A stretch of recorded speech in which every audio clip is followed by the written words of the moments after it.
Alright. Oh, hello, and welcome to Al Dente Rigamortis. I'm Review Cultist. I'm Mikey. The E stands for evil. And I'm not ready.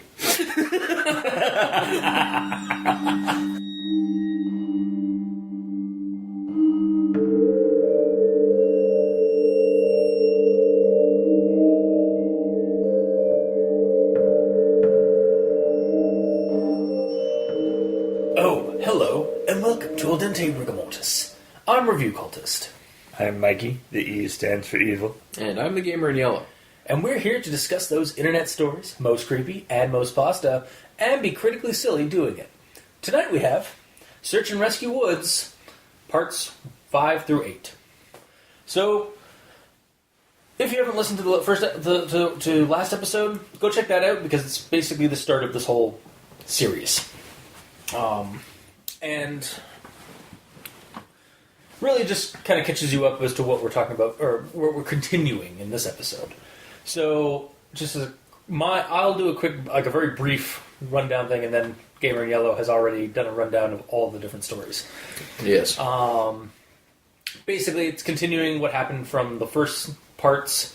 Narrator Sar is telling stories about these weird things that are going on in the woods and national parks and stuff like that, from the point of view of different search and rescue groups or like different search and rescue individuals, and digging deeper into these stairs that just pop up in the woods and stuff like that. And then we get basically that we get a bunch of stories for about 5 parts, for about 4 more parts, and then on the 4th part, part 8. It just stops. They have to... Sar has to stop telling these stories. Apparently it's getting out of hand out in the national parks. Like, a lot of individuals in the search and rescue and forest services are starting to ask questions about the weird shit that's going on. And their superiors are, like, trying to clamp down on it. They don't know who's doing the Reddit thing, but they know that it exists. And so they have to go on hiatus for indefinite time, which we're never going to get another update as far as I know, because the series is officially over as of part 8 because of things we'll go into later. But also, I'm pretty sure it was mentioned that the superiors of SAR actually contacted SAR directly and said, you have to stop talking about the stairs or you're going to lose your job. I'm pretty sure. I thought... Okay, I don't know if I remember... It was a couple of days ago. I don't remember that. I remember thinking that was something that was going to get brought up, but then I remember reading something that they didn't know who it was yet. They were trying to figure out who it was. I think based on the people who he talked to, and he's given a lot of clues as to who this person actually is. Yeah. If you were actually in that situation. Yeah, I think. I wonder if maybe it meant they had contacted the Reddit account to tell them to stop. Maybe. But they didn't know, they still don't know who it is among the ranks. Because again, by the end, a bunch of the people are talking now, are telling the stories. Yeah. So, yeah, it's gone a little viral. Primarily because of the series. Yes. But you have rundowns for each story, you said? Yes, I do. Alright, guys, sit tight. So let's quickly burn through this. Wait, stay a while and listen to our tale. It's going to be much of a tale. It's more of a shot form. Yeah, just sit beside the fire and listen to our story, to our rundown. All right, so part 5, story 1. Firefighter friend, who I'm going to refer to as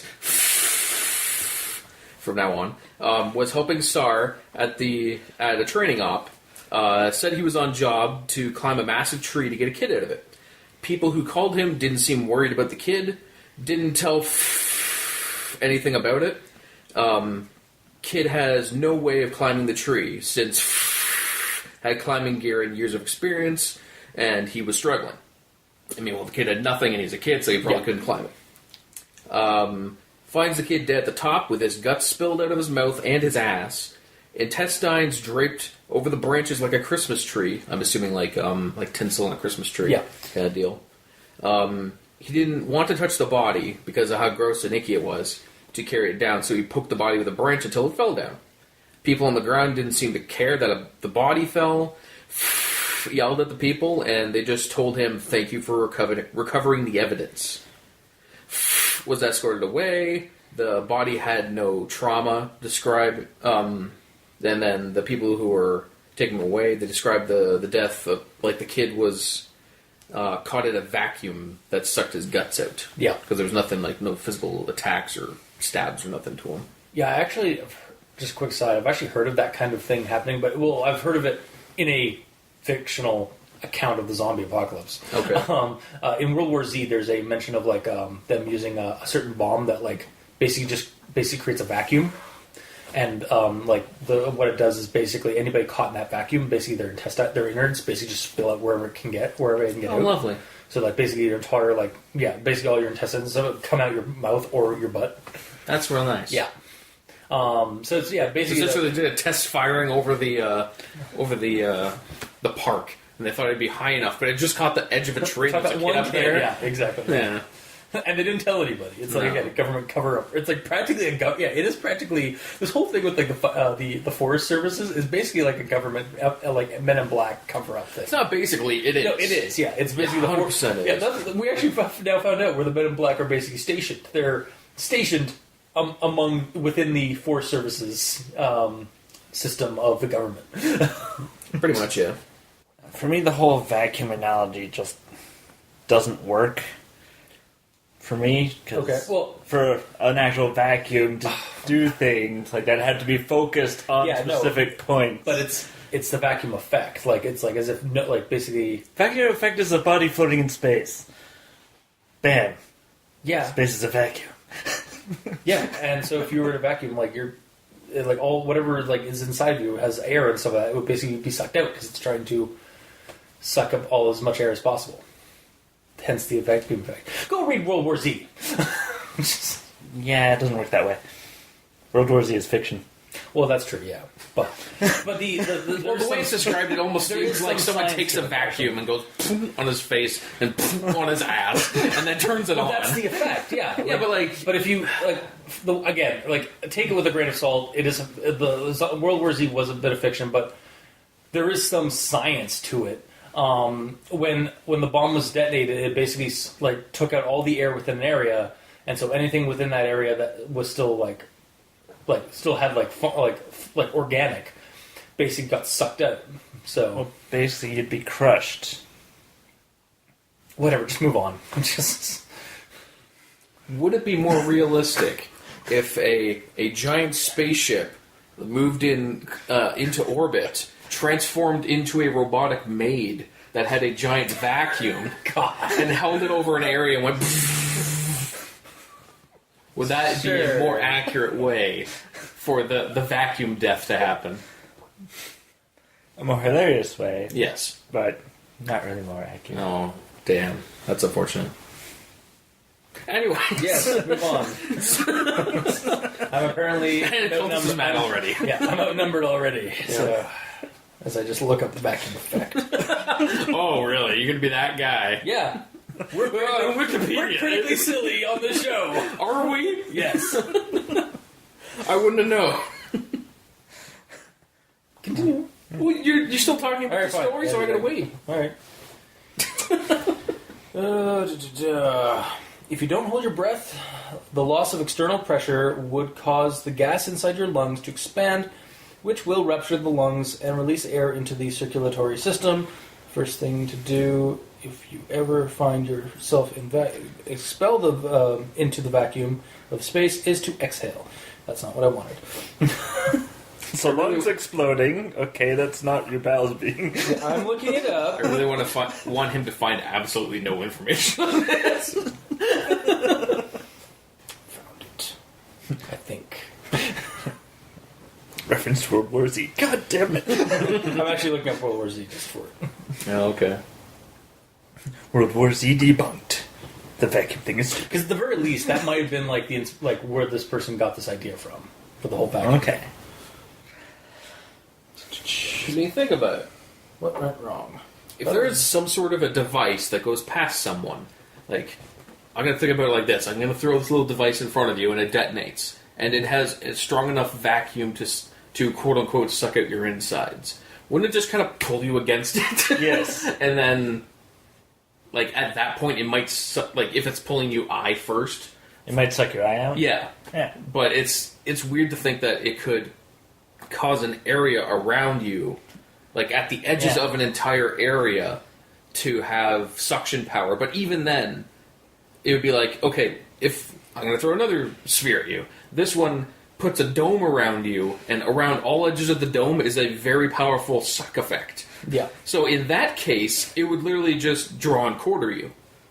Because it'd be pulling your body in all different locations, and you'd be pulled in every direction, and you'd die. Yeah. I don't understand how to make it so, like, I can't, like, I think... Specifically, your intestines only come out. Yeah.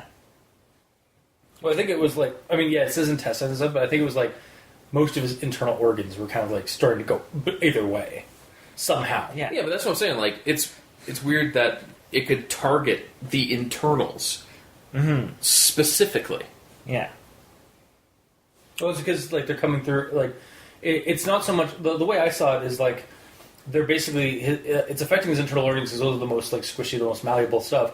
But, like, also, and, like, the reason why they're coming out the mouth and the ass is because those are the only entryways out into the body. I understand that. That is fine, but I don't understand how it's affecting only the insides and not the outsides. Also, this has nothing to do with the creepypasta. Kind of does, because we're talking about the plausibility of, and the impossibility of how this kid died.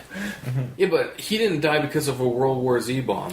No, I'm not. He died I'm because... using the World War Z bomb because that's the only reference I have to this kind of effect. I know, but for all we know, a creature could have delicately reached down his throat and pulled his intestines out, and delicately, delicately reached out up his ass and pulled his intestines out. Sure, okay, we'll go with that then.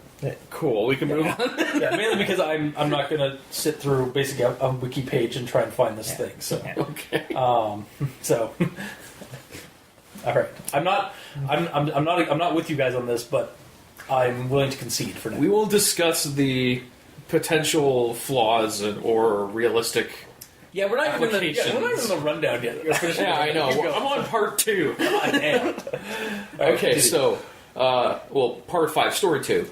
So NoSleep veteran, who I'm going to refer to as NSV, which makes sense, says he reads NoSleep and is glad that SAR is letting the truth get out. The Forest Service is doing an actual great job covering up all the horrible shit that's happening there. The upside down stairs are a thing now. Yeah. And creepier to NSV because they're upside down. Yeah. I guess. Yeah. If any reason, it kind of... Oh, he specifically says they're creepier to him. I know. Yeah, I know. And again, I guess I'm much like clowns and whatnot. Like, if you find that creepy, like, yeah, well, I guess like to each their own. Really, I don't. Okay, here's the thing. I understand it because in their line of work, they see stairs all the time, and they're kind of creepy. But they get it, and they see it all the time. If you see any variance to that, then it's like, what's going on here? Yeah. But they're already seeing variance because every set of stairs is different. Well, different material. But now we're starting to see them like for some reason they're now inverting the thing. Yeah. Like so instead of the spaceship landing, going, it's like, oh god, laying upside down. Or the big fat alien is actually just underground now. Or he's lying on his back with his tentacles. Yeah, and he just merged with the ground. Like, he just like basically clipped through the ground. And he's expecting people to defy gravity and walk down. He doesn't understand humans. Yeah, fair enough. Okay.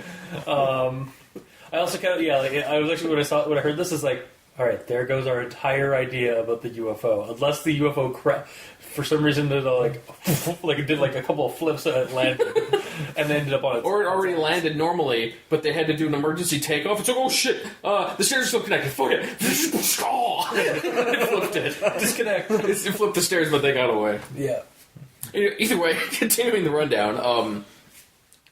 NSV thinks he saw the Faceless Man, a.k.a. Mexican Slender Man, a.k.a. mugged hiker with his ski mask frozen on backwards, which I have shortened down to Masumfub.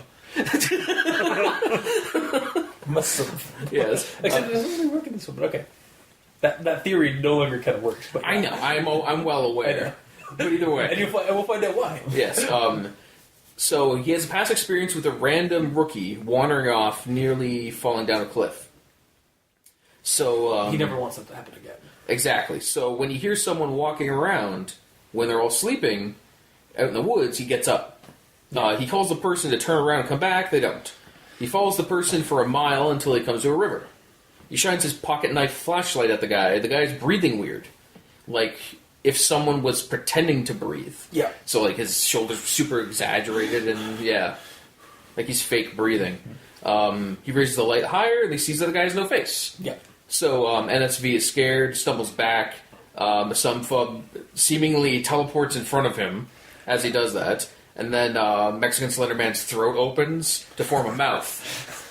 to which my thought was, oh god, it's a fleshy Pez dispenser. Yeah, basically. I don't know if that's silly or creepy. It would be pretty creepy. Yeah, because like it's like right across the throat, ear to ear on the throat. Yeah, like his whole head hinges back. It's kind of cool. Yeah. He does that to quote unquote smile at him. Yeah. NSV runs away, and the man with no face didn't follow him. NSV passed it off as his imagination at the time and goes back to bed. Yeah. Yeah, actually, I got a bunch of thoughts for that whole. Oh yes, we will go into thoughts. Yeah, I know. I wanted to comment, but yeah, no, we should get this through. Keep going. Yeah, well, there's no harm chiming in if there's something we all agree on and want to talk about quick. So either way, part 5, story 3. So Sarah is sharing ghost stories with a group of people. One woman from Maine, who I'm going to refer to as Maine Woman. Or Stephanie King. Huh? Stephanie King. Why? Her name's because Maine and Stephen King country.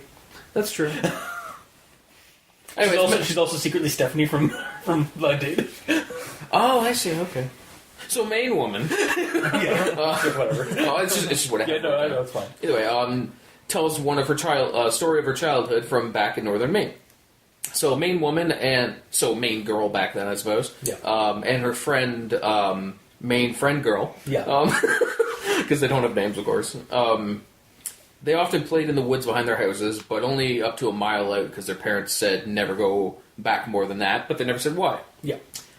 Maine Girl and Maine Friend Girl made stories about bears as big as houses out there and scared each other often.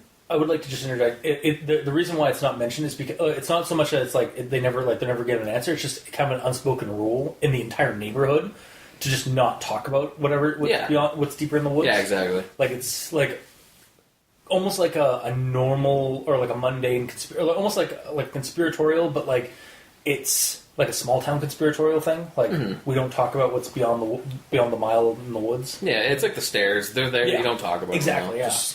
Yeah. I mean, maybe that's why this story came up, or why this was mentioned in regards to this whole story. So maybe, but one summer there were massive storms, knocked down trees, caused forest fires.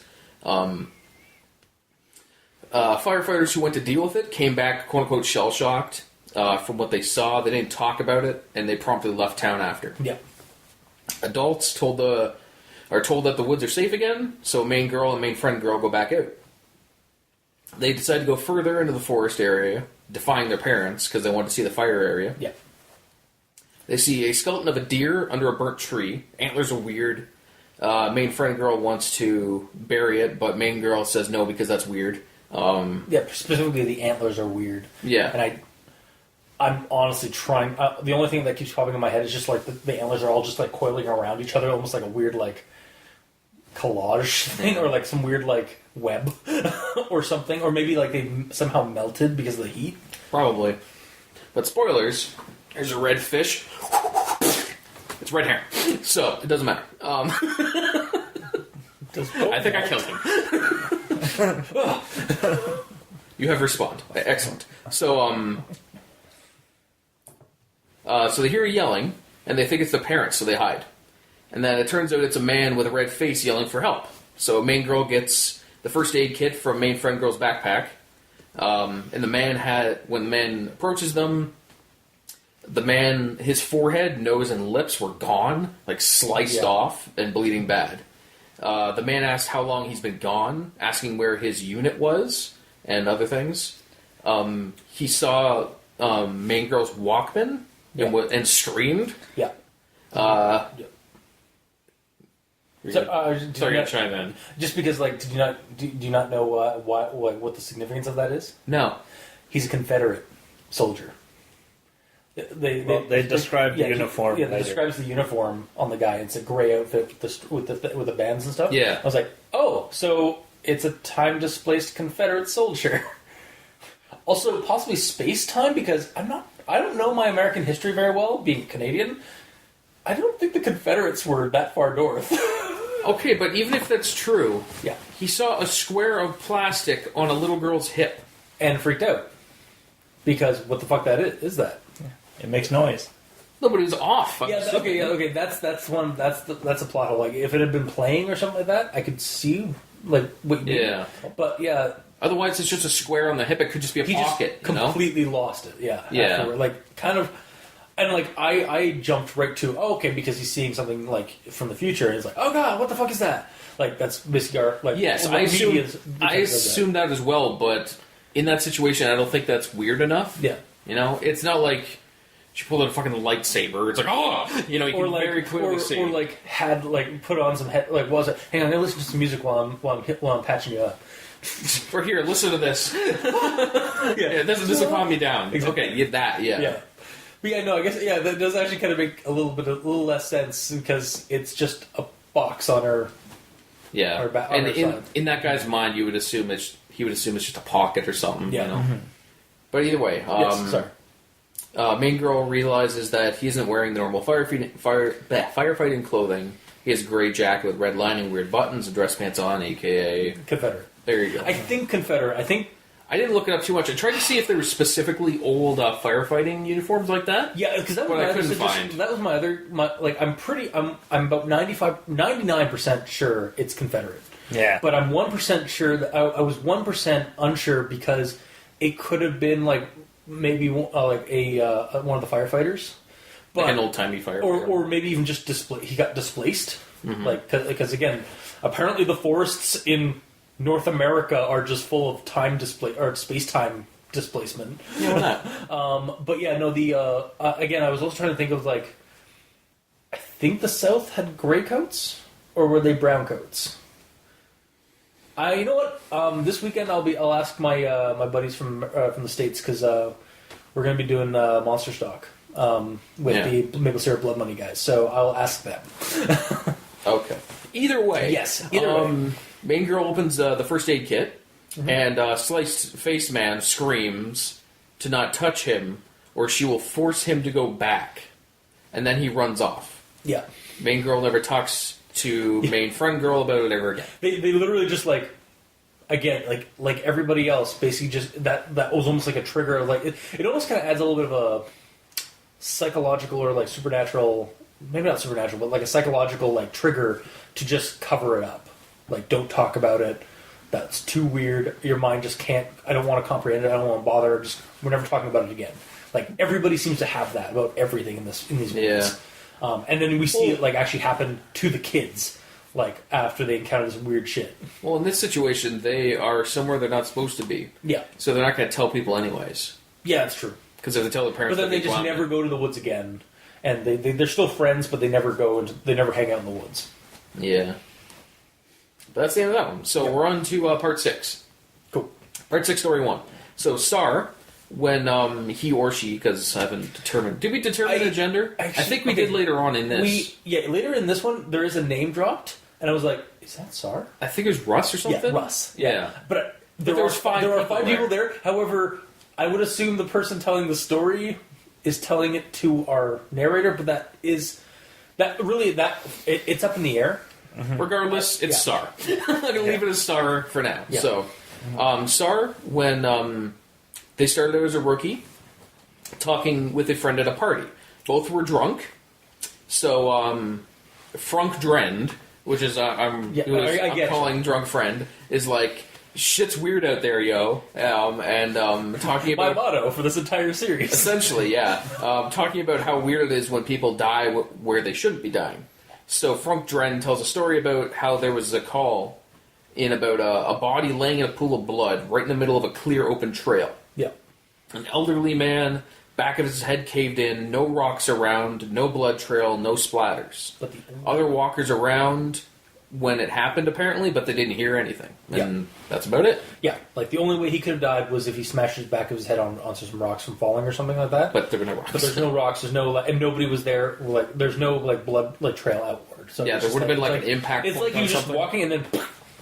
But like then the thing just vanished. Whatever fell, or it's almost as if because there wasn't even a blood splatter from somebody getting hit back in the back of the head. It was just like his head just caved in and died. Yeah, and it's not like it exploded out because that would have put a scatter pattern behind him. It was just and now you're there. Or it's like, cut scene now, and then insert the scene now, and you're dead. Yeah, pretty much, yeah. That's what happened.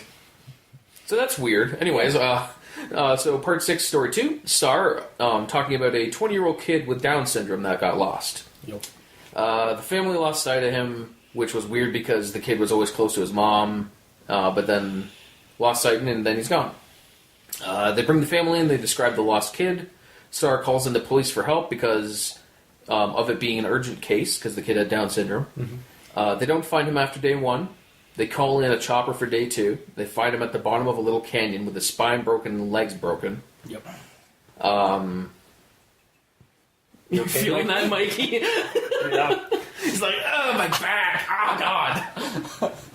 Yeah. I know, I described that so elegantly. I am a wordsmith. It's like when you watch a movie and somebody gets a nut shot and you're like, ooh. Yeah. Except this is a lot more serious and dark. Either way, Star knows that the kid isn't going to make it when he's in the chopper with him, taking him to a hospital. So he asks him why he wandered off, and the kid says it's because the little sad boy wanted him to come play. And how the boy wanted to trade so he could go home.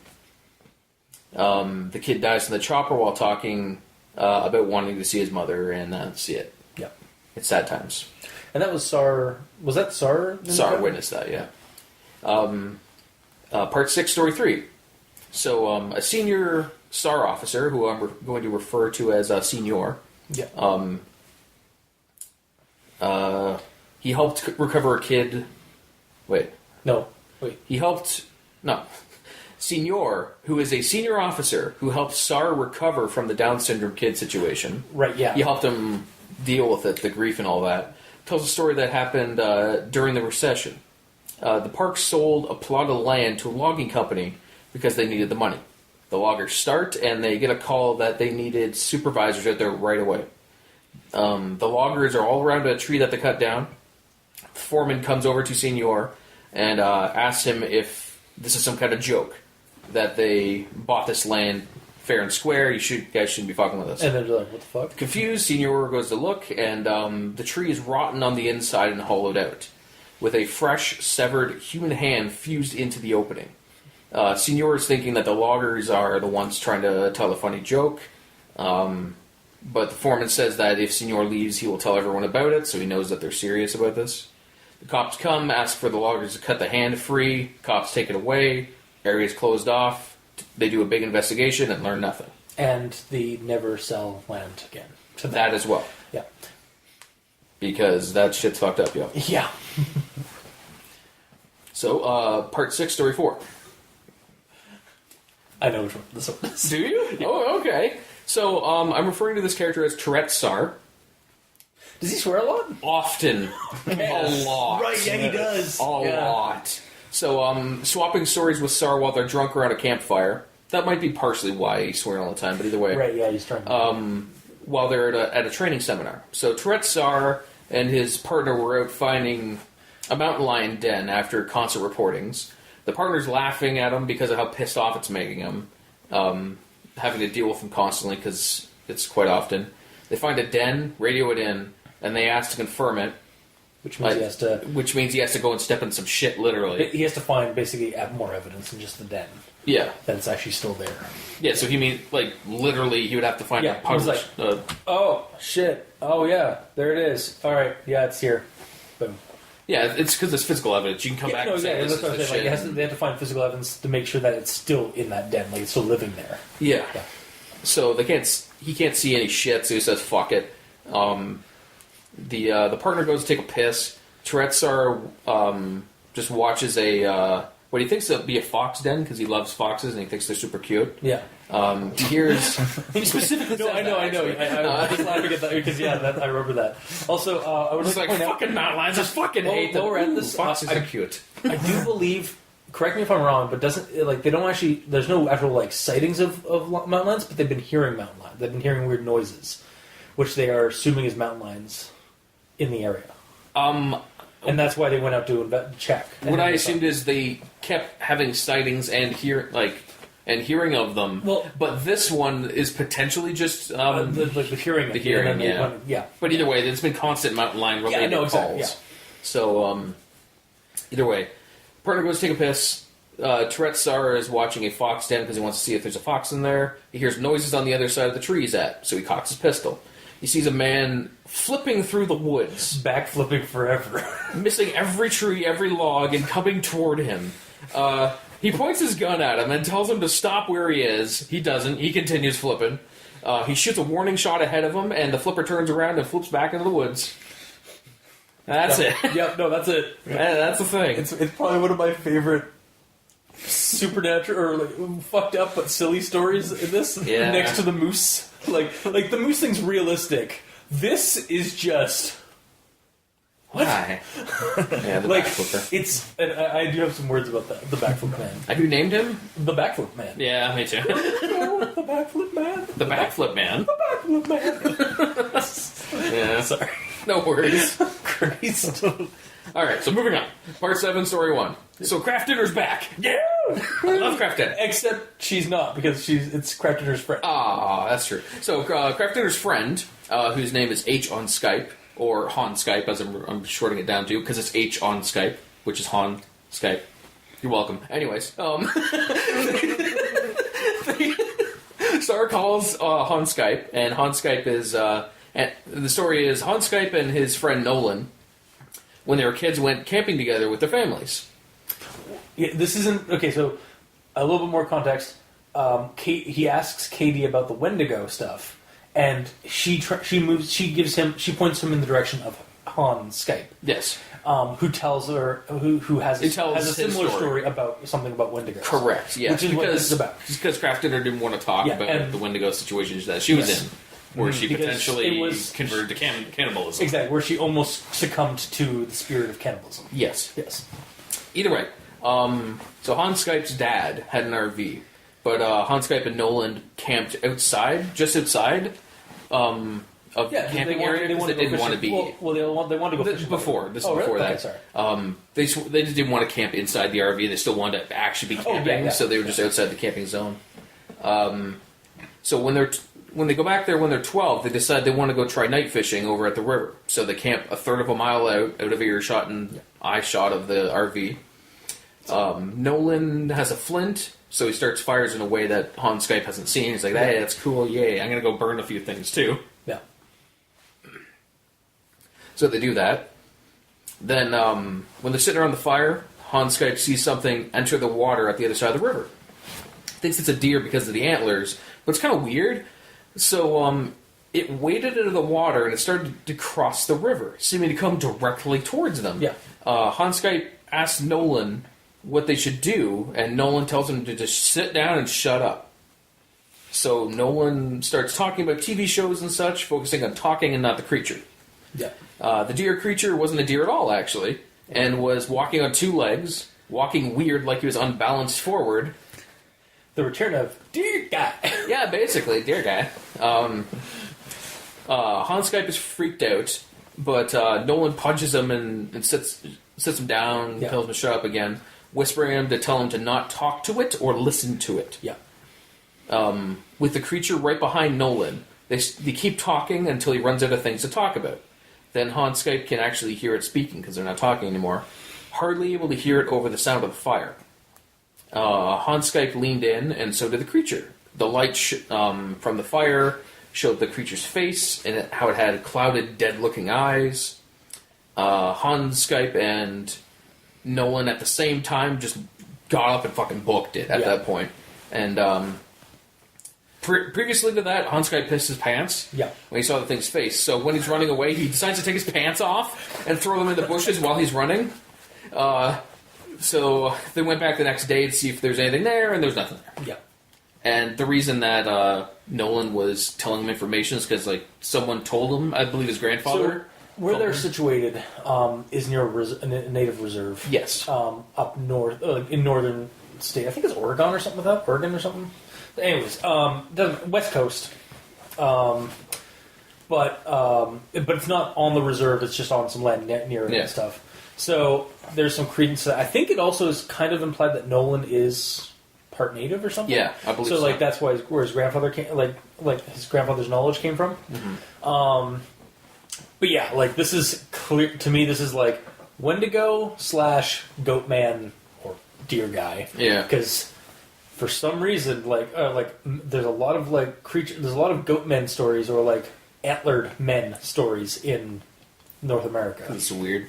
Yeah, you know, interesting stuff. Well, it's also like I don't know, like you see like depictions of like shamans and medicine men and stuff like that. They have like deer headdresses and stuff like that too, like just depictions and stuff. So yeah, something like that. Some kind of weird like creepy beast man in the woods or something. Did you actually see it as a man? I saw it as a maybe like a proto man thing, like kind of like humanoid. But like I saw it as we never saw a literally... face, so we always saw eyes. Like the face was actually shadowed, so it was like it describes it like the only thing that the guy actually sees is the eyes. So I just see I just saw this creepy humanoid silhouette, like some dark form that you don't see really any features aside from the fact that there's antlers, and literally just like over the guy's head. It's like, and just like I half expected him to be like, shh, like just put his finger to its mouth to its face and just like. It's like a horrible, disgusting claw that's like exactly. twitching. Yeah. But yeah, no, it was like that whole, like, it's like, yeah, that is the quintessential Wendigo Goat Man monster story. Mm-hmm. Like, it's actually kind of reminded me of the Anansi Goat Man to a slight degree. Maybe not the Anansi Goat Man, but like, that kind of thing, though. Like, the goat, like, again, like, the antlered, an encounter with an antlered humanoid. Yeah. Alright, so, part 7, story 2. They're out at a restaurant, 5 of them, talking. So the first one that has a story is a painter, and right before this they mentioned that there's 5 of them there. So I refer to this one as Fifth Wheel Painter because there's 5 people at a restaurant. It's kind of weird, but it's Fifth Wheel kind of situation. Yeah. But either way, he's painting an information booth at his park. A voice suddenly asks for direction to the campsite. 5WP. I'm shortening up. Fuck it. I just called him the painter. Whatever. Tells him that there's a campsite a few miles down the road, but doesn't turn around and looks at the man. Yeah, and the guy just never. And he doesn't turn. He doesn't hear the walk away. Can I run down? Yeah, sorry. So he doesn't hear him walk away. It's literally the next line you took. I know. I'm sorry. So he assumed he was still there. Yeah. He asked him again. So is there something else you need? But there's no answer. So he turns around to look at him, and he sees a man with no face. He stumbles a bit on the ladder, a bit shocked and scared, and he's about to say something, but he feels something "quote unquote" pop in his brain, and the guy looks normal. He's just a dude. The man asks him if he's okay, and the painter says, "Yeah, I'm fine." So the man asks directions again. Painter points him towards it. The man continues to ask him if he could take him there because he isn't from around here. And he keeps asking, so the painter knows that like something's going on here. Like this guy's gonna fucking kill me or something. So he says he can't take him in the company car. He takes out his cell phone and he offers to call a taxi, but the man just goes, "Nope." He just speed walks out of there immediately as soon as he mentions that. As soon as he pulls out the phone. Basically. Yeah, as soon as he pulls out the phone and says he's going to call a taxi. It's so like, technology. Yeah, pretty much. So he stops painting at that point and just gets to his truck, bailing on the whole situation. Rightly so. Yeah, so when he's driving away in his rearview mirror, he sees the guy with no face again. Like his face actually gone again in the tree lines. And he sees him just take this big step back into the trees, like, quote unquote, he just melted away into the trees. Yeah, vanished into the darkness. Mm-hmm. Also, when you read that, did he see the guy like faceless through the mirror? Yes. So I wonder if he had looked back, turned around and saw him, he would have seen the face. But because he saw him through the mirror, it showed the true faceless version of him. Maybe. Or just he's out of range. Oh, maybe that too, yeah. Out of whatever, I'm assuming, psychic range. Yeah. Just bring back the Flushgate all over again. So, Story 3, Part 7. Trail Scouting SAR, or... Okay. Okay, I understand you're going to give them stupid names. Okay, just fine. keep going.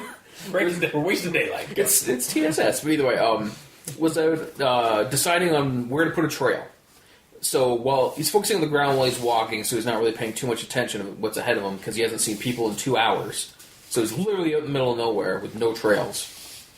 He crests a hill and bumps into a guy, and it's an older guy. Says he's sorry to the guy and backs up, but the old man doesn't say anything, and he has a huge face. Like, not his head is big, but his face is massive on his head. The facial features are like almost like zoomed, like spherized or whatever in Photoshop. Yeah, it's almost like within the confines of a face. It's almost like you take the face, like I said in Photoshop, and stretch it all the way out. So like the eye, he has like hammerhead situation with his eyes, but they're like up here, I guess. I don't know. Yeah. It's weird. Yeah, huge head. The old man keeps walking and just hurried up and get the fuck out of there. Yeah. Feeling that the old man would just pop up behind him if he doesn't. And that's the end of that story. Part 7, Story 4. I believe this is the painter again. The painter pipes up again about a stair-related story because Sar brings up the stairs and everyone's like, and he's like, well, actually.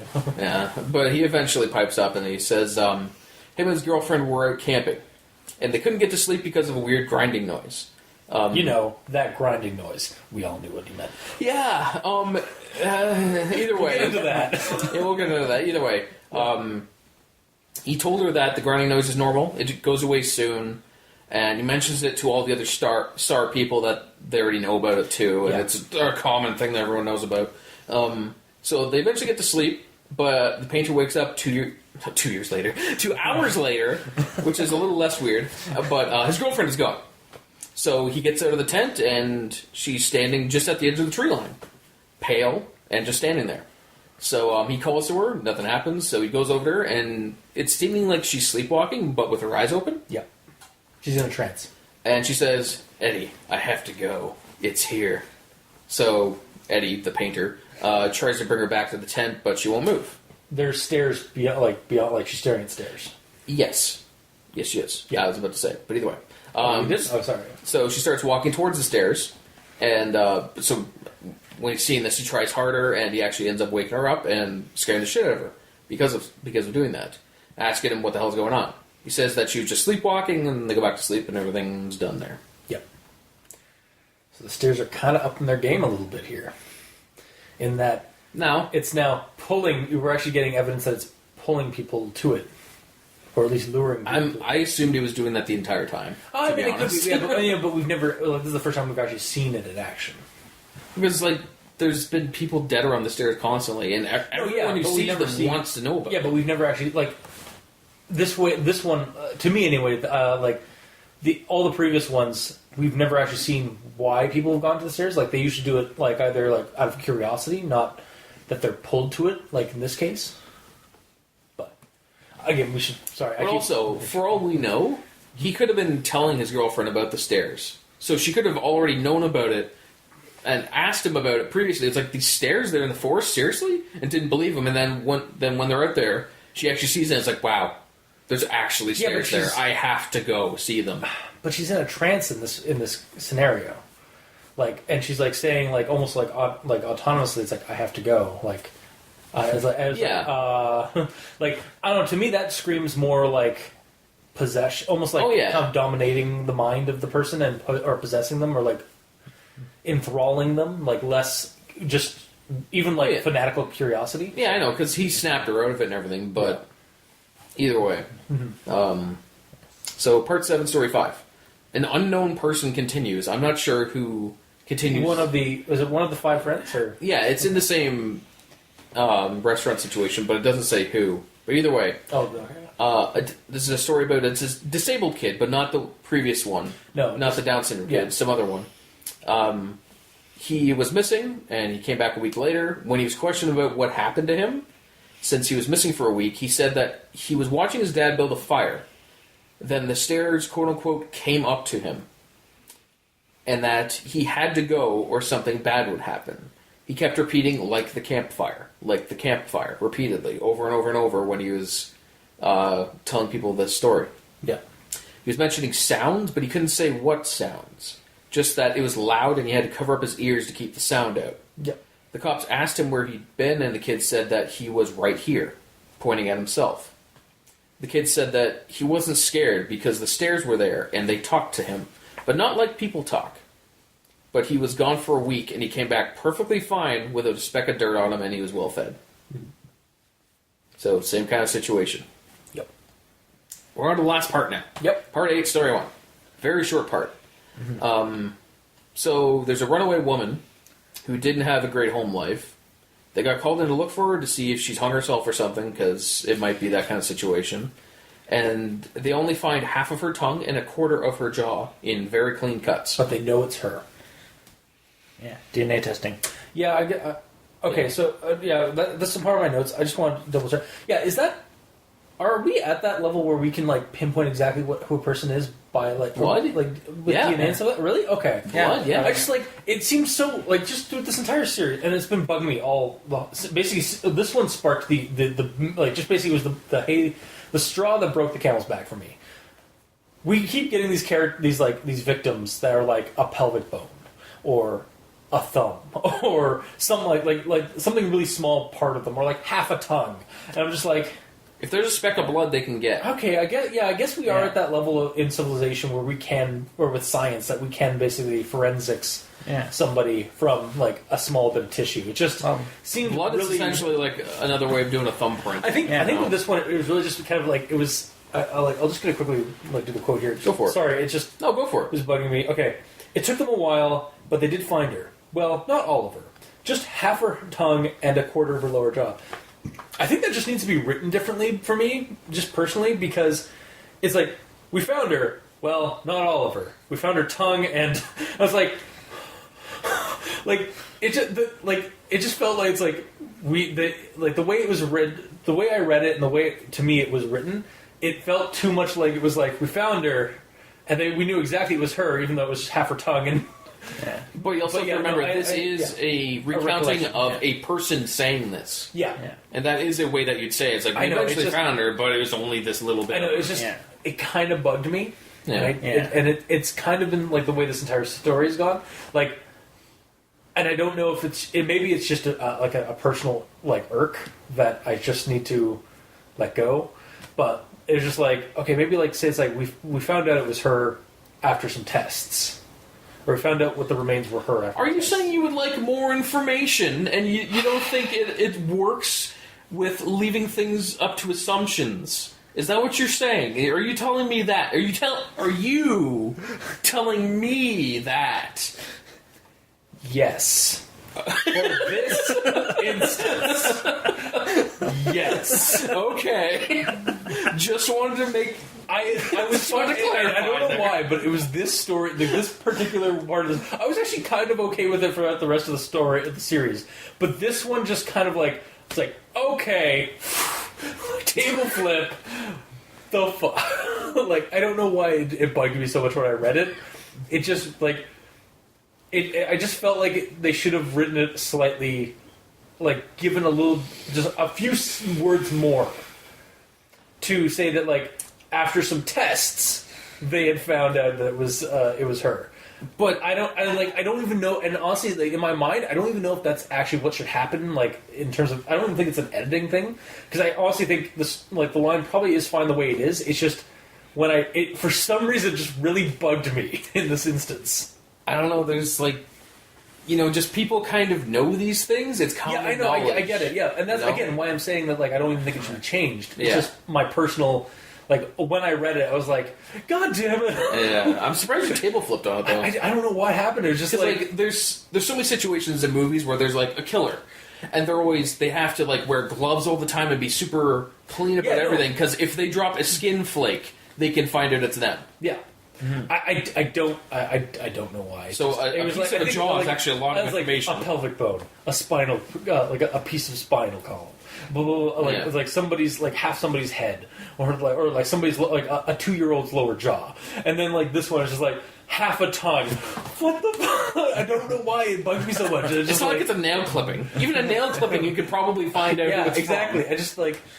I'm sorry. I just it's fine. I don't know why it bugged me so much. It's like for a brief instance, I felt like you when you're like, why is there not enough information? It's like, and it's not even like I don't even need a whole lot of information. I just like it bugged me that like because like it took me about 5 seconds after reading it to realize they had done some tests. But at the same time, I was also like, I'm not that fluent with forensics, so I don't know how advanced our forensics are. Like, I was like, is this believable or not? And then I guess, like CSI has taught us enough, I guess, that like, I guess you can find out. It's just, I don't know why it bugged me so much. It's fine. Pretty much every time that I do this, I'm like, I need more information. It's usually just give me 2 extra words that just cement things, you know? Okay. So I think I finally understand. Yeah.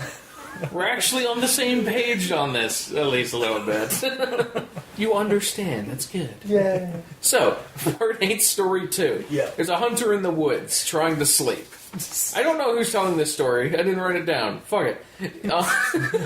It's probably... Oh, no. Okay, it's Sar talking about a guy, because he's like basically shit's hitting the fan in terms of like what like people are seeing more and more sightings and stuff, or people are talking about the sightings more and more, and like there's this hunter guy's been on the radio, right, like, coast to coast, correct, and, like, all those like George Norrie kind of things. Yes, okay, I will continue from there. Yes. Thank you. So he's in the woods trying to sleep in his tent.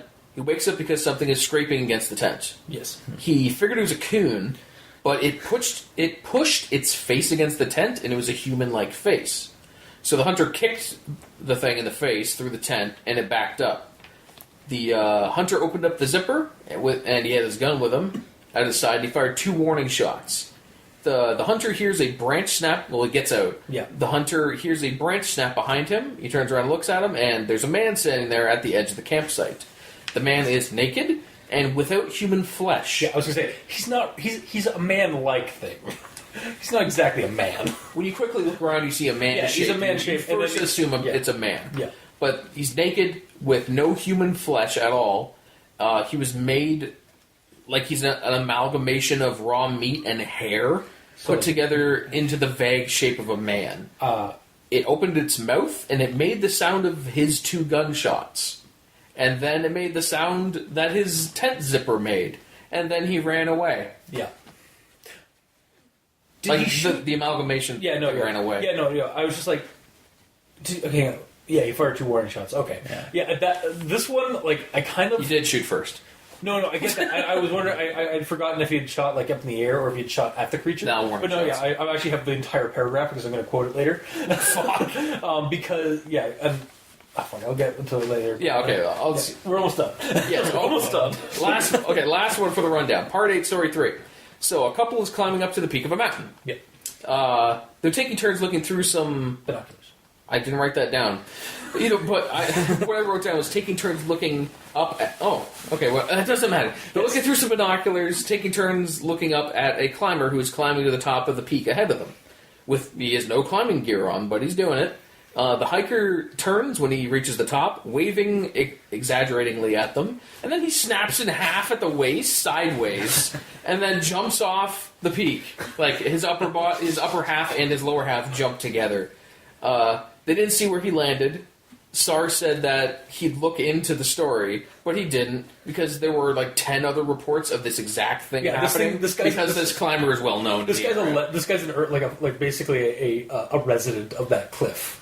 Or those hills. I was just like, it's comical when you say that, when you describe that. But at the same time, I'm thinking about that, and like, I would literally piss my pants. Yeah. If that fucking happened, like, I just like honestly, that's something out of one of my nightmares. Yeah. Like that kind of like seeing somebody on the other side of a cliff waving at me and then snapping in half and jumping off. I automatically envision that guy is smiling, and he's smiling the entire time. Mm-hmm. And I don't know why, but that is entirely fucking creepy. I imagine he's waving, and then a ninja teleports beside him and goes, "What's up?" with a katana, and then chops him in half. Instantly dies, so he can't even change his expression. Yeah. But then but then it loops and then he comes back. Yes, of course. Yeah, he's stuck in a time loop. Yeah. Time loop or a ghost. Like, it's actually just like a haunting. Essentially. Yeah. But at that point, it's over. But keep a lookout for the book that's in the works. Yeah. And that's how it ends. Yeah. So, that was the rundown at roughly an hour. Yeah, so that was roughly an hour of rundown. Again, it's a long read. There's some good stories in it. But, unfortunately, it comes to an end rather hastily, rather annoyingly, because... And again, take this with a grain of salt. From what I understand, though, the reason it ended was because... I think because of Channel Zero, like, because of Sci-Fi getting the rights and stuff, and the author didn't want to continue, or didn't know how to continue, or wasn't able to continue. Yeah. But she is working on. She was working on like getting published into a book, but that's still kind of like up in the air as to what's going on with that. Actually, from what I've heard, because of the selling the rights. I think so, but I'm not entirely sure. I'm not 100%. However, she is still writing on like doing like stuff like again this. What was the one that the prequel or the series before that came after this? Late Night. Late Night, though, is one of her stories. So she's still working in that world. It's just we're never going to get really another one from Star. Mm-hmm. Yeah, so we'll go in after we do our whole spiels about Search and Rescue Woods. We'll go into our thoughts on Channel Zero's trailer for Butcher's Block. Spoilers. Yeah, spoilers. The cultists didn't like it. But yeah, I have some grammar Nazis. Not a whole lot, just a few that stuck.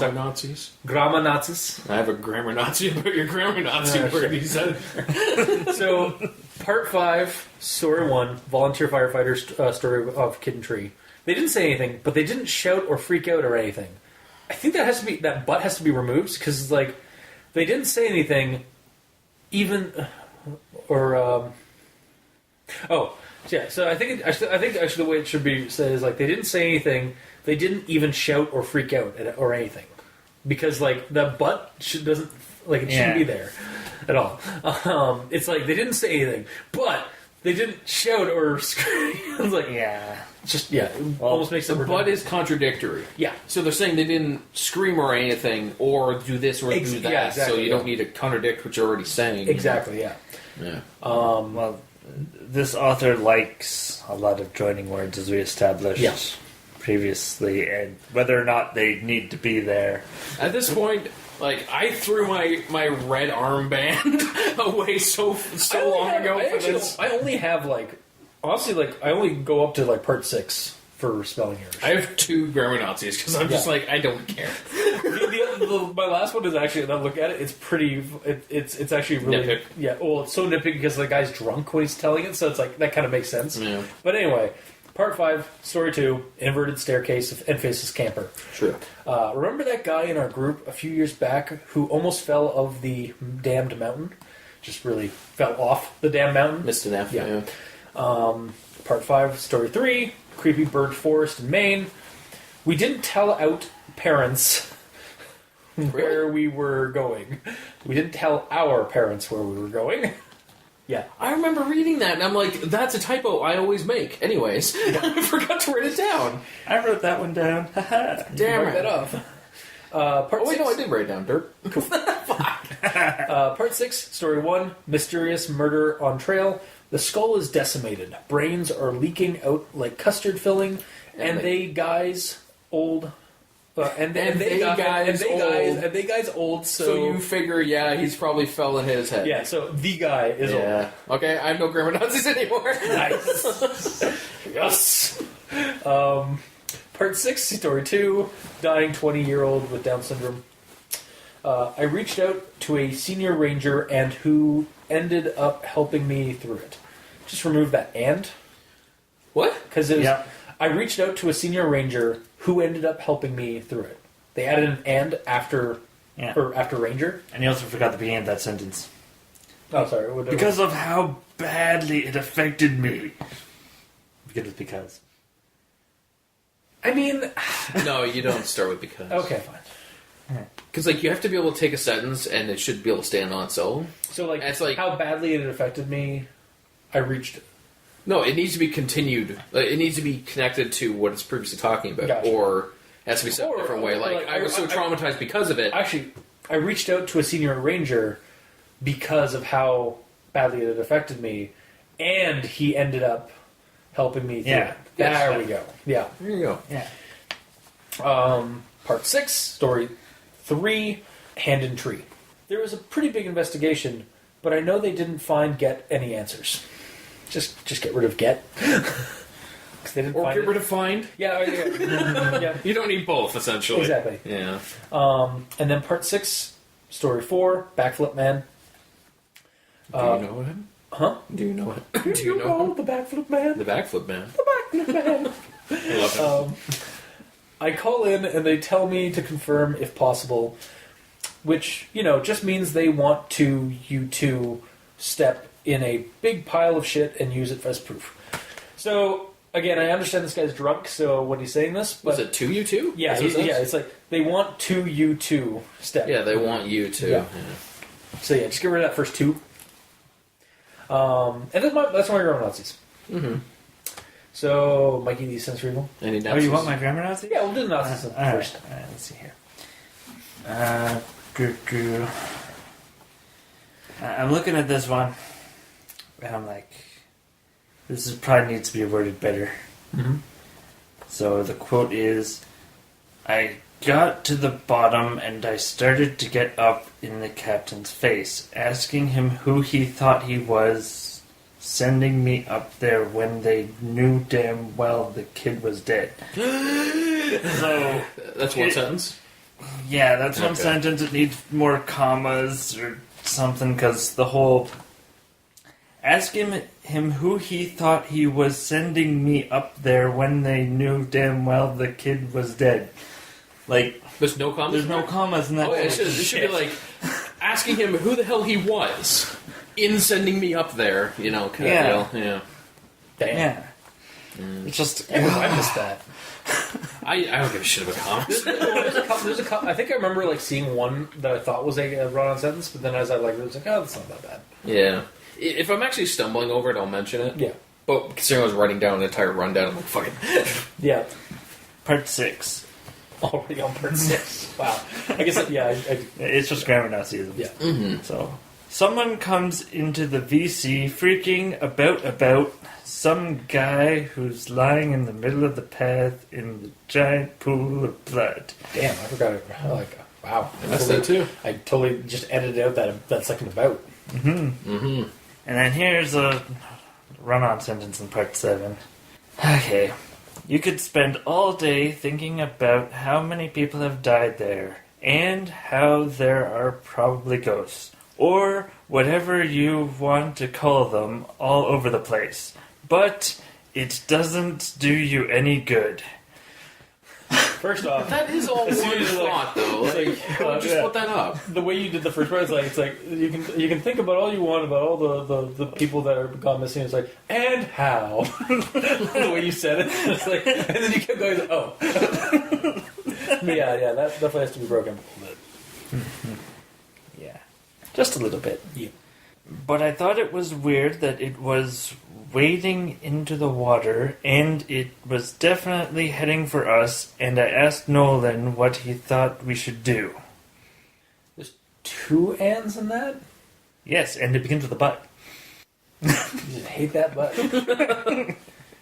That butt, though. Yeah.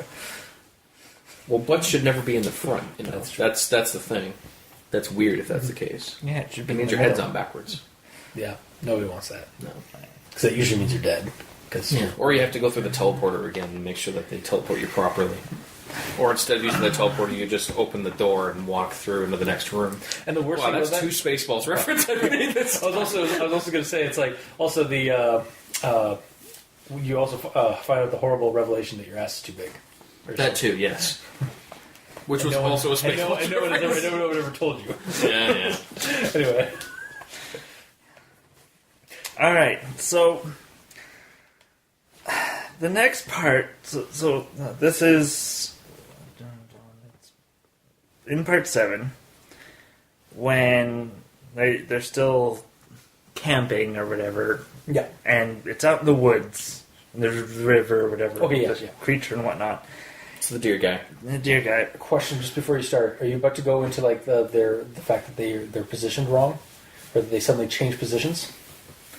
No. Okay, because I have another. Yeah, they do, don't they? I have that in my actual teleport. thoughts. Yeah, continue though. Sorry. No, it's just he goes into talking about what his grandpa told him. Yeah.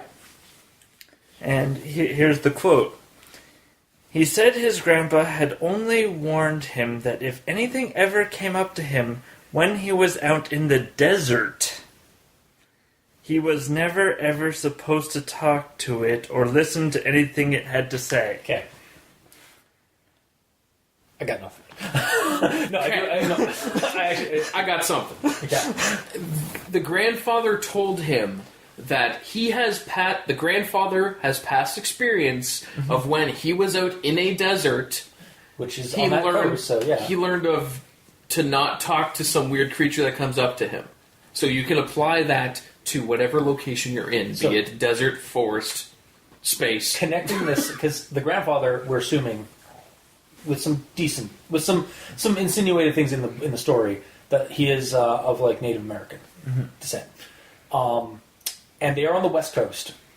So my guess is that he's probably one of the native, like one of the native tribes or whatever that are in like nearer in the desert, like Navajo kind of people, which they do like, again, like skinwalkers and like other legends, like other like evil spirits or what such. They do generally dwell in the deserts as well as like the wilderness. Like the desert is That's basically not his the wilderness. problem. No, His problem isn't the fact that it's a desert. It's the fact that the kids are in a forest and he's saying that's what I'm trying to say. Is like basically, I think this is also what you said. It's like basically, just don't talk to anybody out in the wilderness. Yeah, but he learned of it when he was out in the desert. Exactly. Yeah. Yes. Yeah, but it still comes off as he warned me about the desert and not to talk to anybody in the desert. It's like I'm not in the desert. Oh, hello, dear person. Yeah. I stumbled for half a second, and then I'm like, fuck it, whatever. I assumed that's what he meant. Yeah. Are you saying that you would like more information on this certain situation? He doesn't have that problem. Like, Yeah. I'm saying, if they're camping in a desert, they should say they're camping in a desert with a stream. Well, what if They're woods not and camping in a desert. What if they're near a desert or like near a deserty area? Because like that kind of stuff does exist in that part of neck of North America. Or like on the other side of the river is a desert. It's like a video game. or at least scrubland that goes into a desert. Yeah. Or they're just in the Hence woods. why, like the guy, the one girl, not Katie's friend, the one girl who was telling the ghost story about Maine. It's like the woods in Maine are different from the woods out here. They're not near deserts. They're thick forests. Like they're super dense pine forests. Mm-hmm. All right, so that goes over my sort of Nazis. Nazism And I have no Nazis. story-breaking deserts and Story breaking deserts. I don't know if it's story breaking, Yeah. dude. Jeez. Some people are a little too. Their bar's a little too high up there. Like I can barely reach it. Yeah. Mine's like nice and low to the ground. Yeah, but so low you can't even reach it. You gotta like crawl to get to Bend it. down and grab it. Yeah, mine's right here. It's always right Sure. here. You're the medium. Yeah, exactly. all right. All right. So, Gamer Nelly, do you have any leftover? No, He's done. No, I addressed them. Yeah. So- It's by address them, you mean you just knocked them off your. Well, yeah, I agree with you. Yeah. Is this the first? Where In regards to grammar Nazis, who gives a shit? Fuck.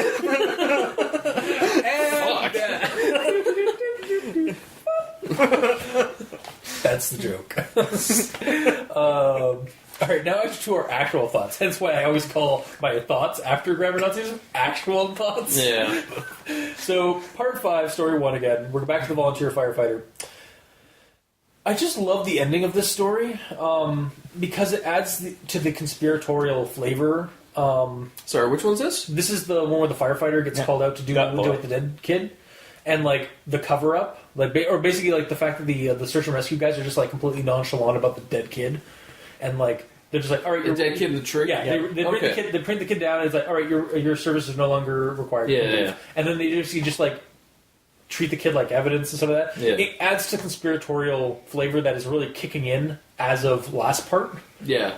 Did you see those people as they're just like dudes in suits? Essentially. Yes. Yeah. Except a mix of like dudes in suits or dudes in plaid, but with shades. Plaid suits. Yeah. Just like hipster lumberjack. MIB. Yeah, exactly. Yeah. They're like aviators instead of.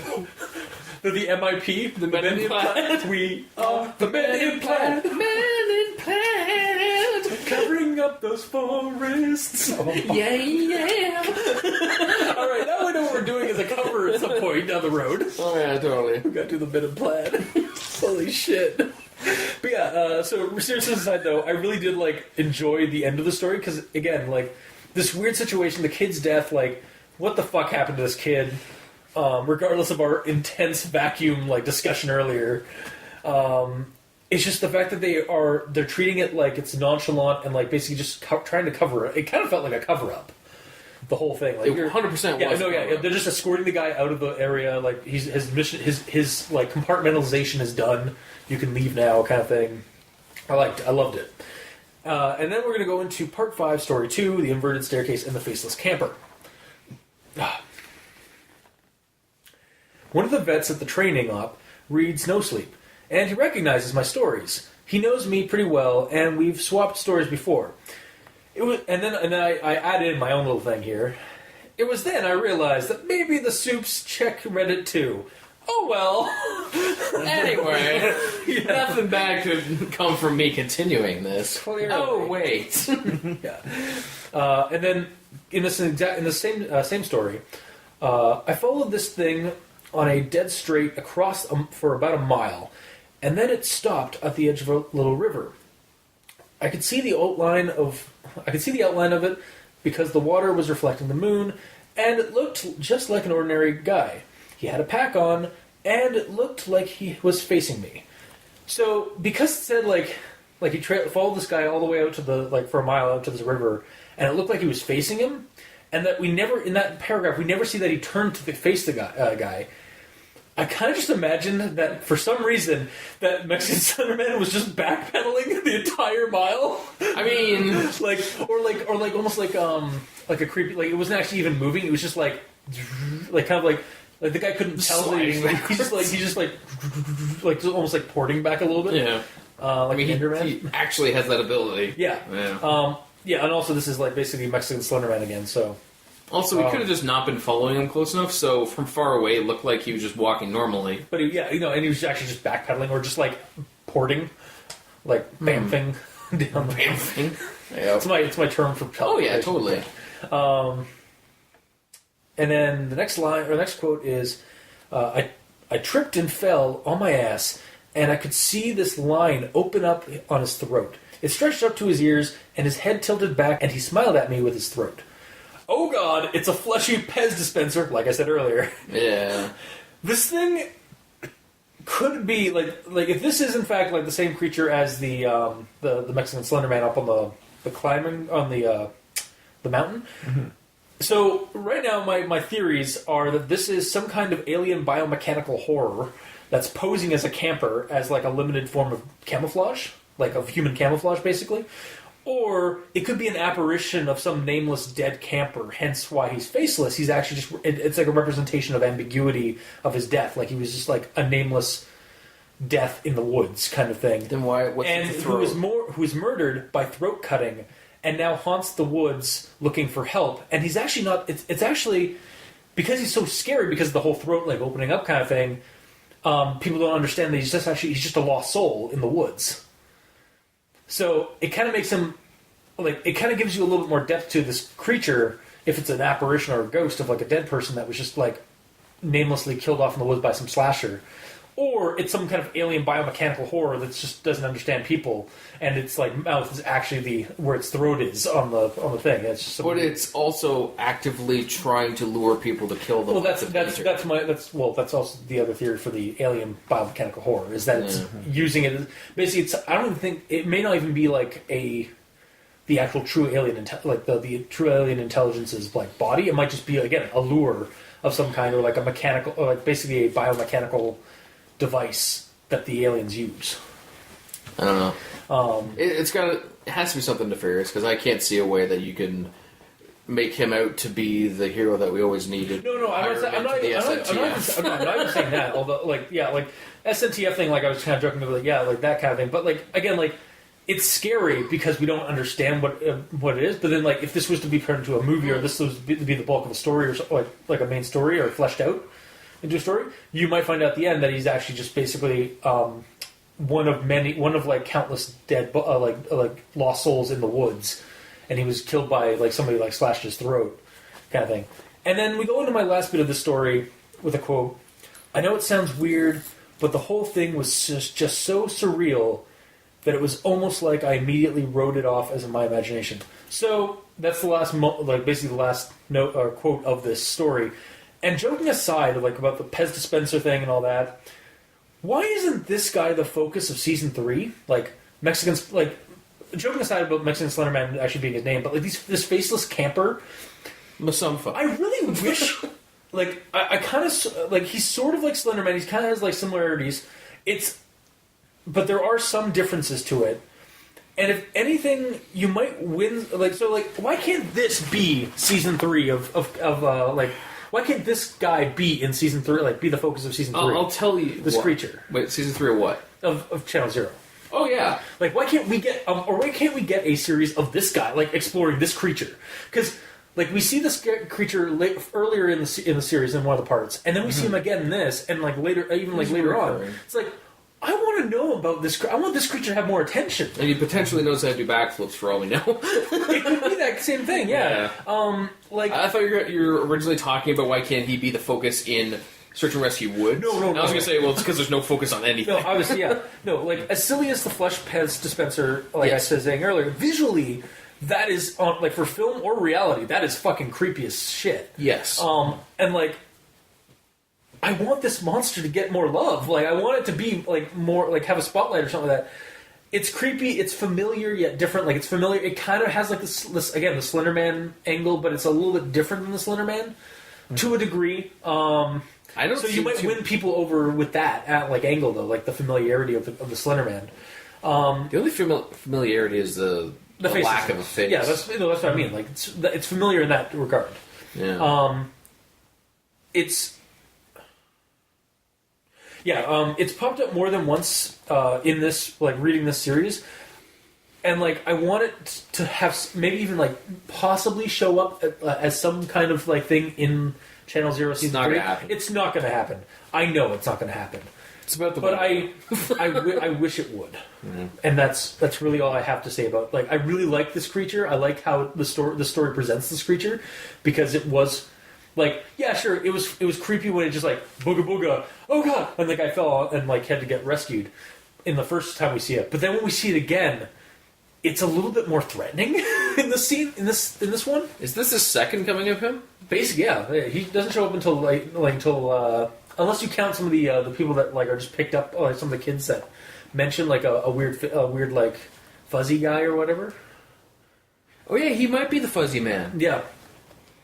Because, like, maybe his whole, like, I'm going to make me look normal to your eyes, maybe that doesn't work on kids, so they just see a fuzz. Exactly, yeah, they're just, like, it's all blurry. Yeah, he might be the fuzzy man for But yeah, it's just so much potential in this series, and they're just using not the stupidest, but they're just using the stuff that, like, I've already seen in media.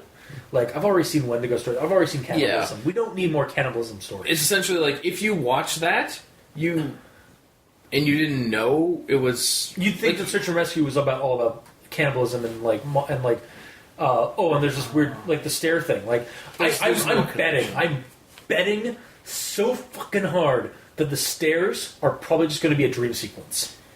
I don't want it to happen, but I'm betting you any money that in that channel or in that season, the stairs are only there as some dream sequence or hallucinatory. Just to go, hey, look, it's Search and Rescue Woods. Exactly. Yeah. Like that's, or like the dreams are leading the character to like the searching for her, like what happened to her, like why her sister's acting weird and funny. And it's like, again, I don't want it to be like that, but I think that's probably where it's going to go. This is how it always is, you know. There's a book or a writing of something, and then TV or movies get a hold of it, and they go, okay, that's cool, but we're going to do our own thing. Okay, we're going straight into the Channel Zero discussion here for a second. I agree with you. The problem is, Channel Zero Season 1 and Season 2, yes, they were different from their stories, but they were adaptations. They took the material, and they expanded on the material. This Channel Zero Season 3, from what we saw in the trailer, has nothing to do with search and rescue in the woods. Has nothing to do with the bulk of the stories that are going on. The only thing I saw in that trailer was hunger and some weird cult family that was converting people into cannibals or flesh-eating or like carnivores. But that's the thing, like, there's so many stories in Search and Rescue Woods. Did you expect them to do all of them? No, I didn't expect them to do all of them. I was just hoping they wouldn't do the Wendigo story, because the Wendigo stories in media have been done to death. Supernatural's done 3 or 4 episodes of them. Basically, actually, any Supernatural story, like TV series, has the X-Files has had Wendigos. The probably Millennium's had a Wendigo story at some point. Just a lot of Supernatural, like I see it in media a lot, and it's like, out of all the stories you could have done in Search and Rescue Woods, like pulled ideas from for your series, you chose Wendigos, or you chose that aspect of it. I'll tell you why. Familiarity, money. Way cheaper Yeah. to do that, because all you have to do is just film people acting like they're wanting to eat each other. Yeah. You don't have to get the makeup or 3D work for a dude's throat opening up, or a deer guy, Also, or a Sasquatch. I found out, actually, I Wikipedia'd the production of like where they filmed and stuff of that. I also know why they aren't shooting it in the woods. In the woods. It's all shot in Winnipeg. So they're basically just using the cityscapes and like the rural but urban areas of like Winnipeg. That's not a reason that they're not in the woods. I know it isn't a reason, but like also because Winnipeg, I don't think they have a lot of like. I think it's like basically starting to go into the prairies / like there's some woods and like whatnot, but there's not it's not. It doesn't look like Vancouver, which is what this place kind of reminds. Like when I see this series, it's the West Coast. Clearly, most of the they could have done Northern Ontario even. Yeah, they could have used Northern Ontario because that's very similar to like some dense forests. Yeah, but like no, they don't have the they chose to basically shoot in one city like for all the different seasons, and they haven't moved anywhere else. So it's just like like you said, it's really just money and like, oh, we can't afford to do a series about woods and stuff like that, or about all these other cool ideas. That's the thing, though. Like, you figure filming in the middle of the woods would be the cheapest option possible. You would think. There's no searching. No. There's no rescuing. No. And there's no woods. Actually, that's not entirely true. Based on the trailer, so the trailer, girl is looking, moves to this new city. Not the woods. Moves to a new city. Yeah. And is looking into why her sister, either looking for her sister or looking into why her sister's acting weird now. Like she moved to the city as well, or she's been in the city for like before the sister went in, and has been acting funny of late. And it has something to do with the meatpacking area, or like this surrounding this meatpacking warehouse and this company that packages meat and all that stuff. And disappearances surrounding that area, called the Butcher's Block, which is basically the title of the season. The trailer also shows some very dream sequency kind of like things, or like visions kind of things, including like, at least in terms of the film, like the shots, they look very much like dream sequences or visions, like the girl in the field or the girl in the bathtub. And then here's also the thing with the stairs. Yeah. Pretty sure it was in the woods, wasn't the stairs are in a like basically they could be somebody's backyard, or like they are in the woods, yes, but they're not. It's like a very open field. Yeah, I have a feeling it's probably like in a park or like on the outskirts of town, maybe at best. I mean that premise in itself, like the stairs leaving the dense woods and coming closer into civilization, is a cool concept. I don't think they're tackling that though in this story because the trailer has a lot of mention of like again the meatpacking area and like people saying that like I'm just so hungry, and then like you'll change and you'll be better and stuff like that, and then like it's like a lot of blood and a lot of feasting on flesh, or at least feasting on meat, and the other thing is the cut. Now I'm not sure if this is an actual poster, but it's been circulating around on Google Images for Channel 03 Season 3, Butcher's Block. I keep wanting to say Butcher's Bay because of fucking Riddick. Yeah. Is the girl, the titular girl character going up the stairs, and at the top of the stairs are I think the main like antagonist dude's face, but with like jagged teeth, like a Wendigo, like what we perceive like people like turn into when they turn into Wendigos. They basically get like fanged teeth and whatnot, or jagged like sharp teeth and stuff like that. So it's like a lot of dream sequence. It's very much in the same style as like the trailers and stuff for No End House and Candle Cove. Like there's a lot of kind of like, and those two seasons, the first two seasons of the show had a lot of like visions and like flashbacks and dream sequency things to them. So I think they're basically just continuing the formula, and again adding a cannibalism angle. And the stairs are probably going to end up not being of much significance. They might be, but I'm not holding my breath. Yeah, so, I mean, I'm still going to check it out just to make sure. Because, like, I wouldn't be much of a... Like, I'm not going to just, like, read a book... Or, like, judge a book by its cover. Yeah. Or judge a show by its trailer. But you're not impressed by the trailer. But so far, yeah, the trailer has not impressed me at all. In terms of like, because I finished reading this series, like I finished like all the way to the end, and you guys have some conflicting issues about the end, because, and more rightly so. The series just does end.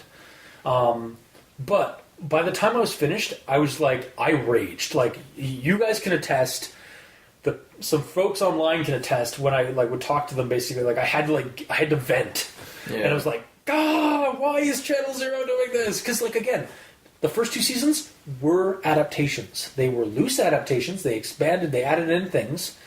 They had some creative freedom with it, because the first season was basically like less than a page long in terms of its actual content, Creepypasta wise. So they had to basically roll with what they had or expand on what they had. No End House, they changed it up.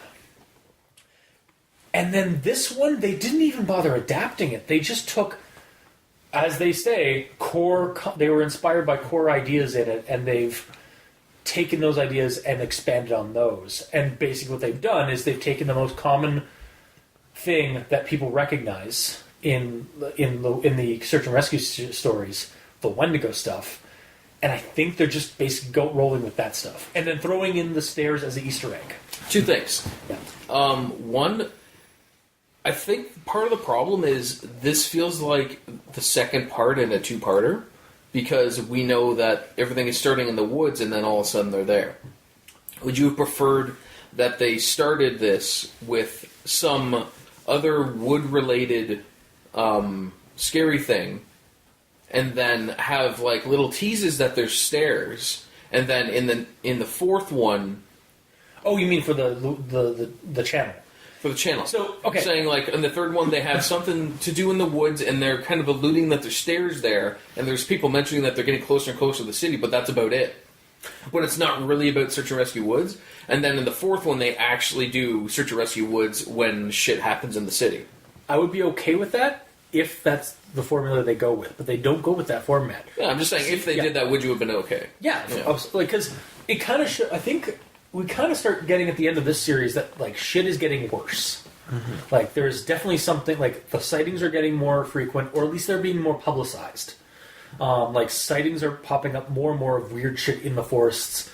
And the stairs themselves are changing, or at least, like, breaking the mold. Like, again, inverted stairs, and, like, I'm like luring people more drastically, or we're actually getting like sightings or stories of people like seeing their loved ones actually going like to them, not just vanishing after 4 seconds.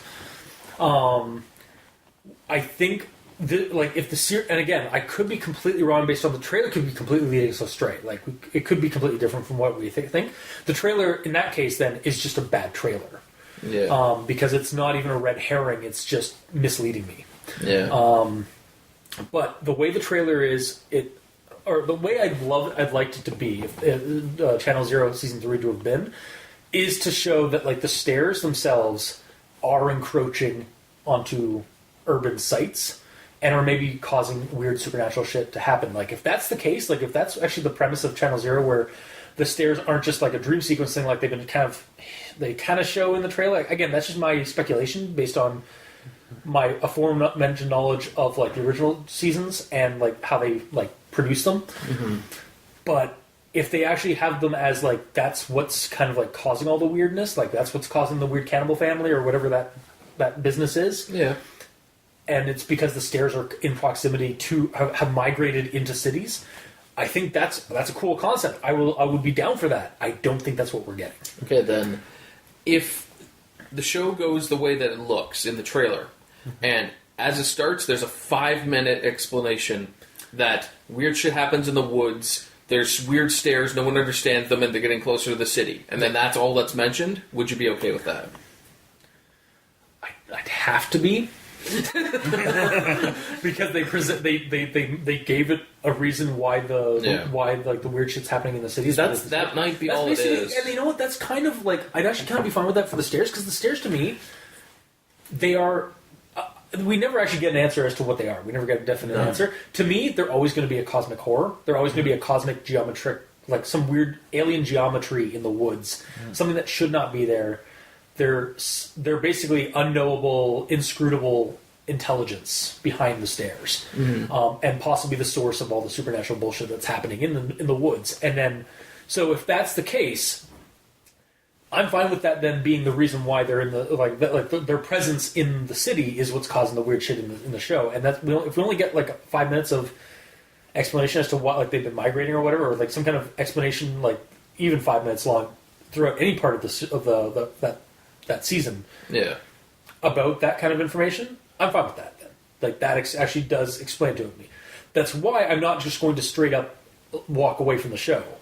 That being said, it should be in the woods. Yeah, exactly. Yeah, I wish like it would have been more of an adaptation and less of a like just taking the like one idea and going and doing something else with it. Like, because otherwise, like, why did you even get the rights to the show? Yeah, all they took is just stairs. Yeah, like woods. Yeah, or in a field. Well, we don't know all that they took.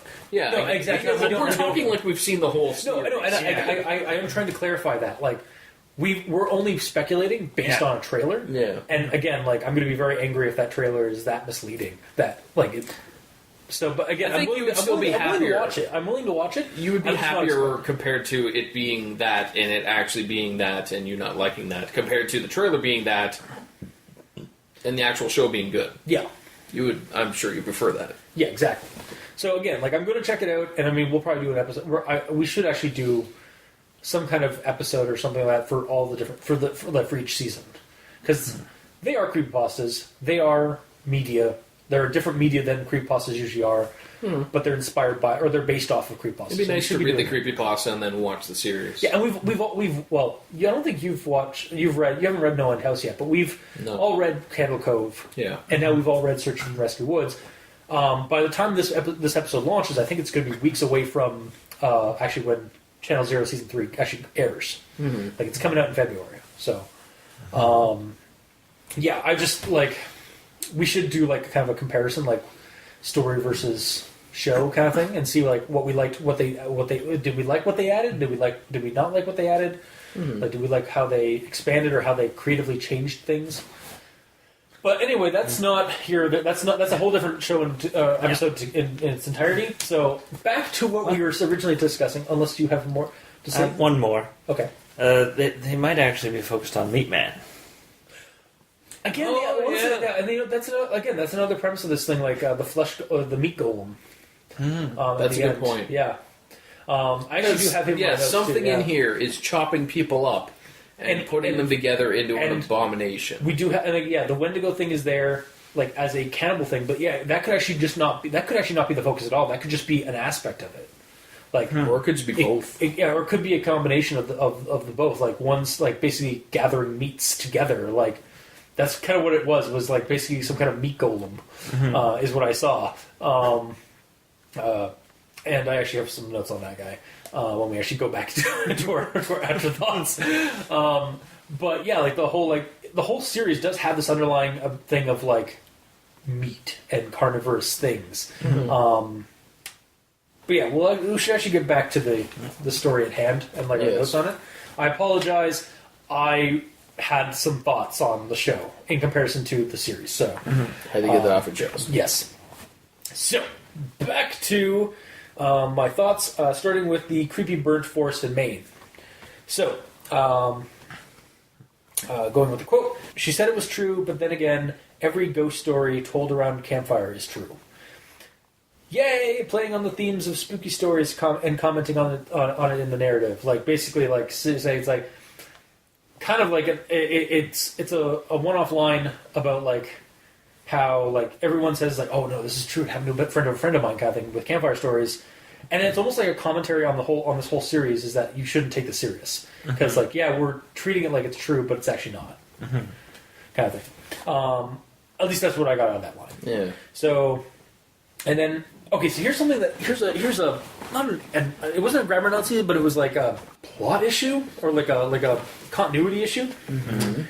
I heard him following my voice, so I kept calling out until I saw him running in the distance. You heard him following your voice. At that point, I don't think she was actually like they hid behind a rock.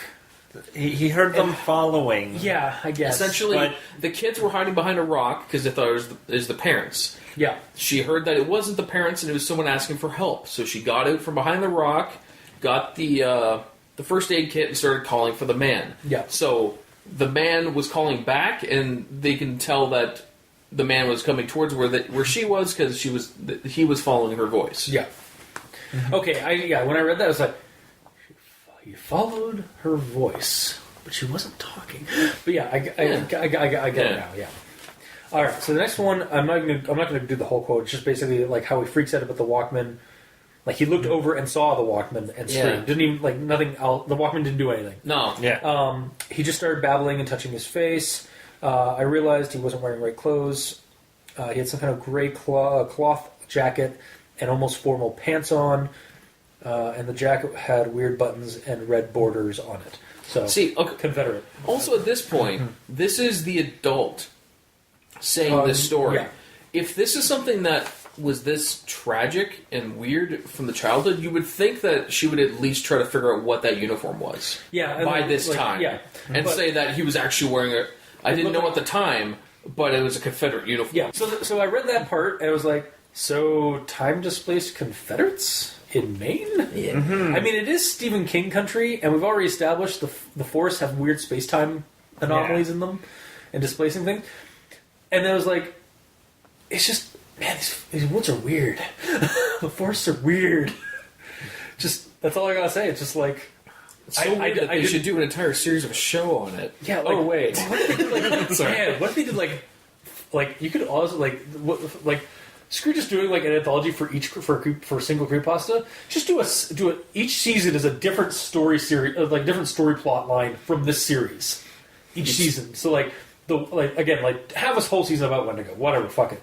An entire season, or about Wendigo, and then like other things about it, or like the Goat Man included with that stuff. Have one about weird time displaced, people going missing when they go out in the woods to hike, and then they're found out later. Like have that up, and then like have an overarching series thing between all the different seasons where there's always these stairs just kind of in the background, and then the last season do something about the stairs in its full. Exactly. And have like a conspiracy. I mean, not to bring up Channel Zero again, but yeah, that'd be good if they did even just like every episode.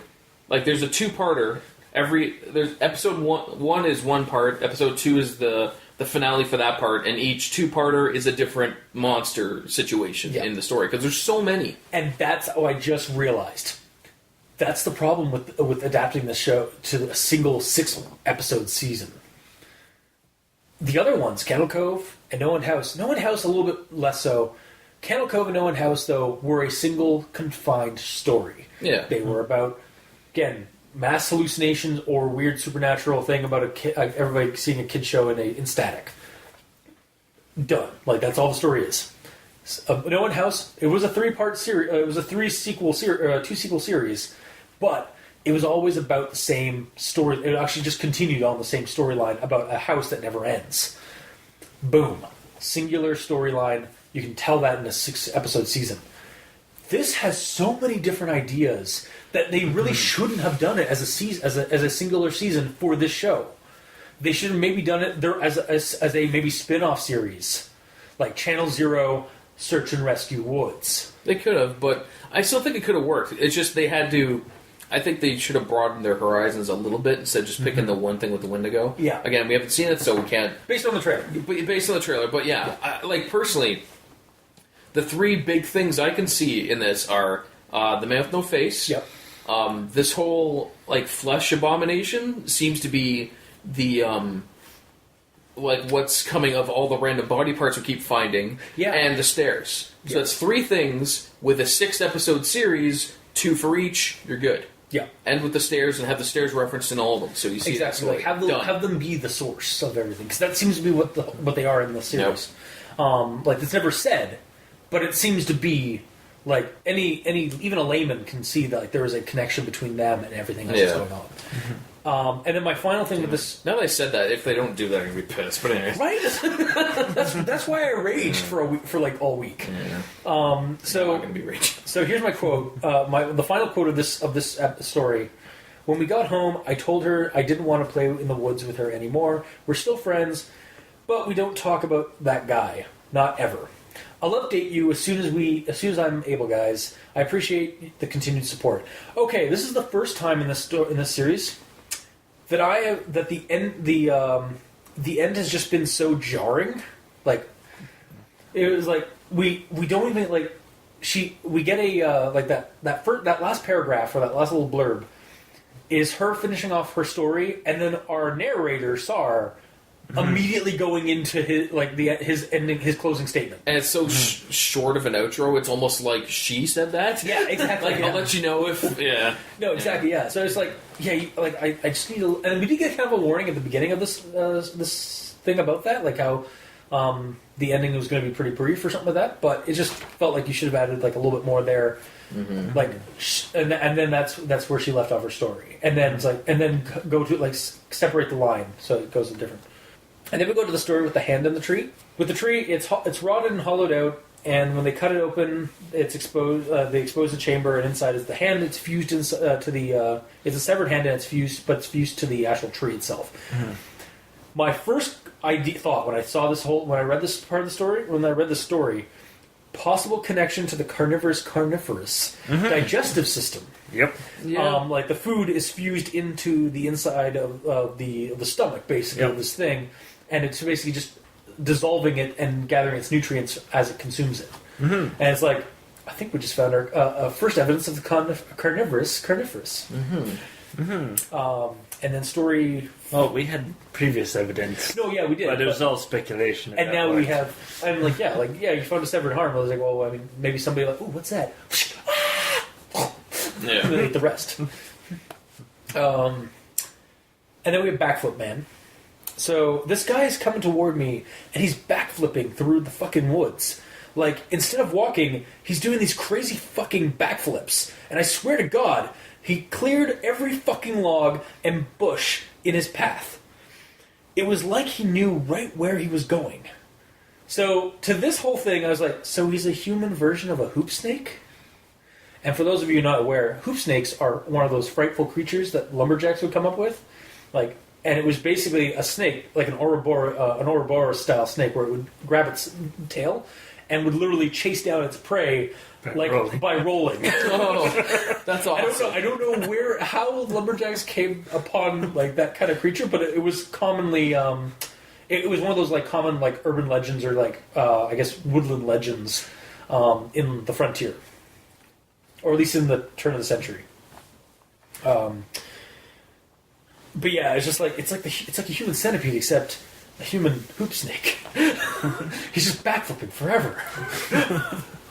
But again, it's very similar.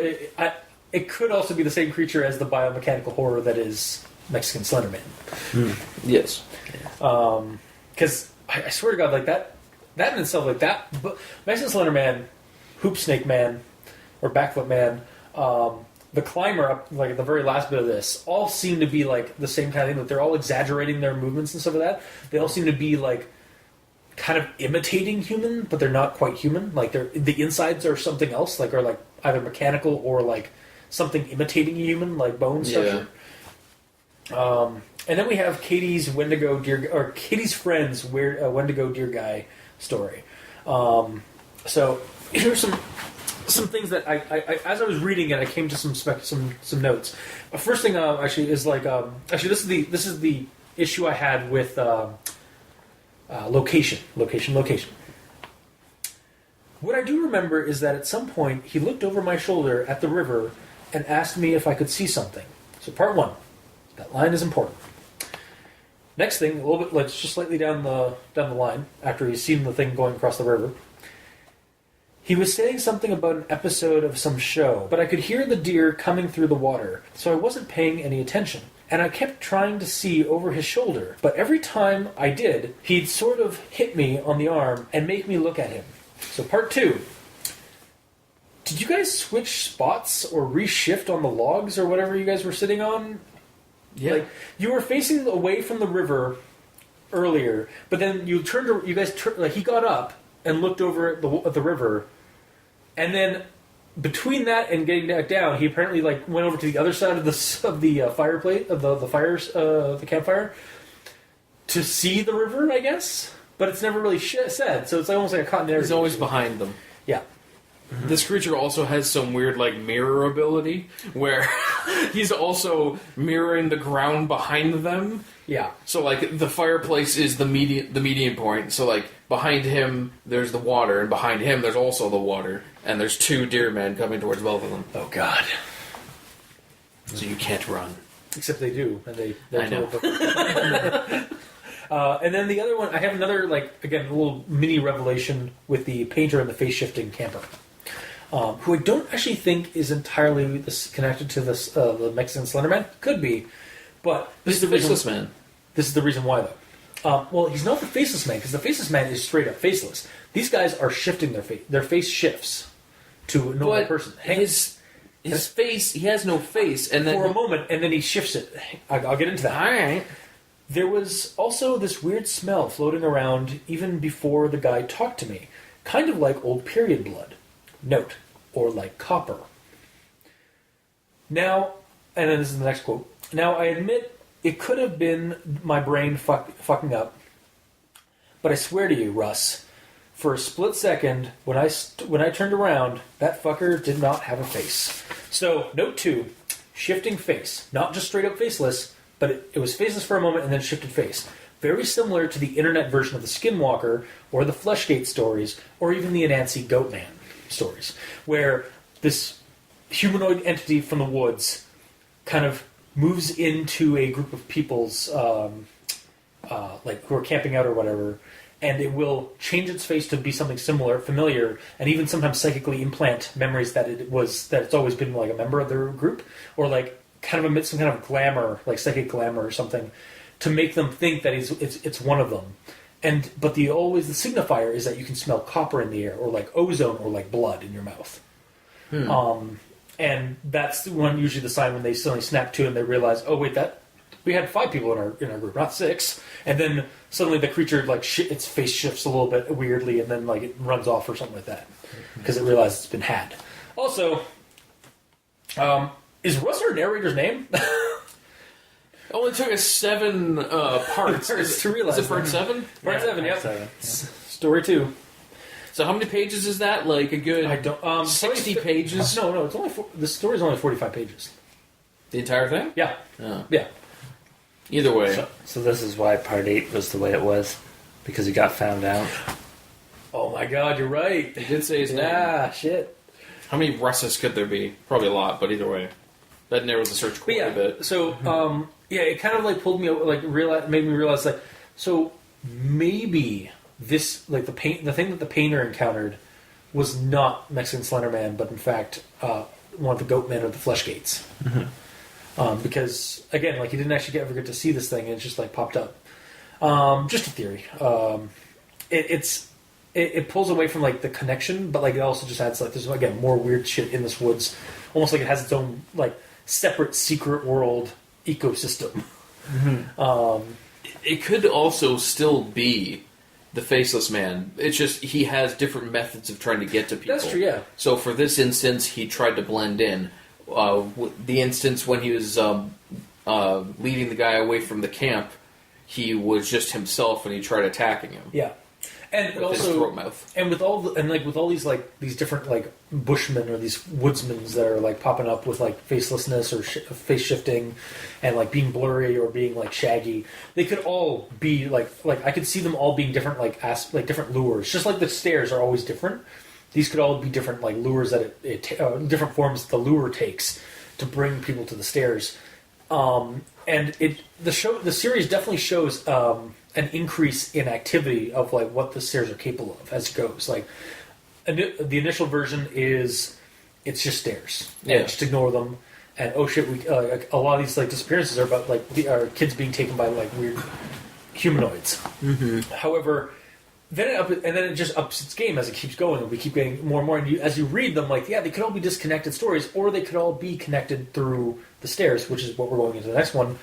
Story 3, I guess this is story 4, because there was a story between this one and the previous one.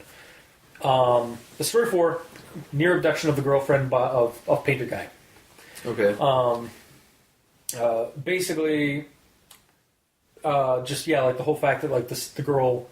Oh yeah, so this is like it's like the girlfriend like commenting about the grinding noise, and then like him like no, it was we heard that grinding noise, you know that grinding noise, and we all knew that grinding noise. And my comment was like, wait, what grinding noise? How do you guys like? And then it goes on, and it's like, I think the grinding noise they referenced earlier with the that weird that loud, super loud noise that the two guys heard when they were in the woods, and then they heard the crying loop. Oh, the freight train thing. I think they're connecting that to the like at this point in the series they're connecting that grinding noise plus the grinding noise that we hear later that the kid heard from the stairs. It wasn't that loud though.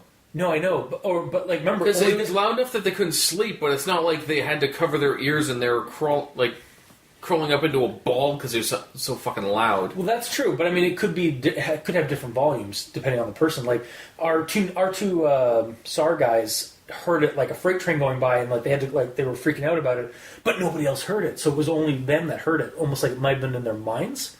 Like this one might have only been in their mind, or like the kid. Looking if it's in your mind, then there's no distance that matters. Well, I mean, it might be like playing tricks on your mind, like like you only hear it, but you think it's farther away, but you're actually it's all in your head, kind of thing, because it's like a psychic emanation or something. I'm not sure. Again, we don't. It's supposed to be kind of like weird and inscrutable, or like kind of like unknowable, but it's just like this is the first it just mentioned like we should know the grinding noise already, and that's the only connection I could think of like from earlier stories was that freight train sound we heard. I guess. That's not a grinding noise, though. No, I know. Yeah. Well, I mean, it kind of is. Like a train going over tracks kind of sounds like grinding. Like it is by definition like the rolling like of steel against steel is kind of like a grinding noise. If it were breaking. Or breaking, yeah. But actually going is like a. But yeah, again, like and again, I'm just kind of pulling at like whatever straws I can find or whatever like threads I can find, because that's the only thing I can find in this. Remember in the story that has that. Do you have the actual quote? I do. Of the original one? Of the new one? Yeah. No, actually, I have that too. Yeah.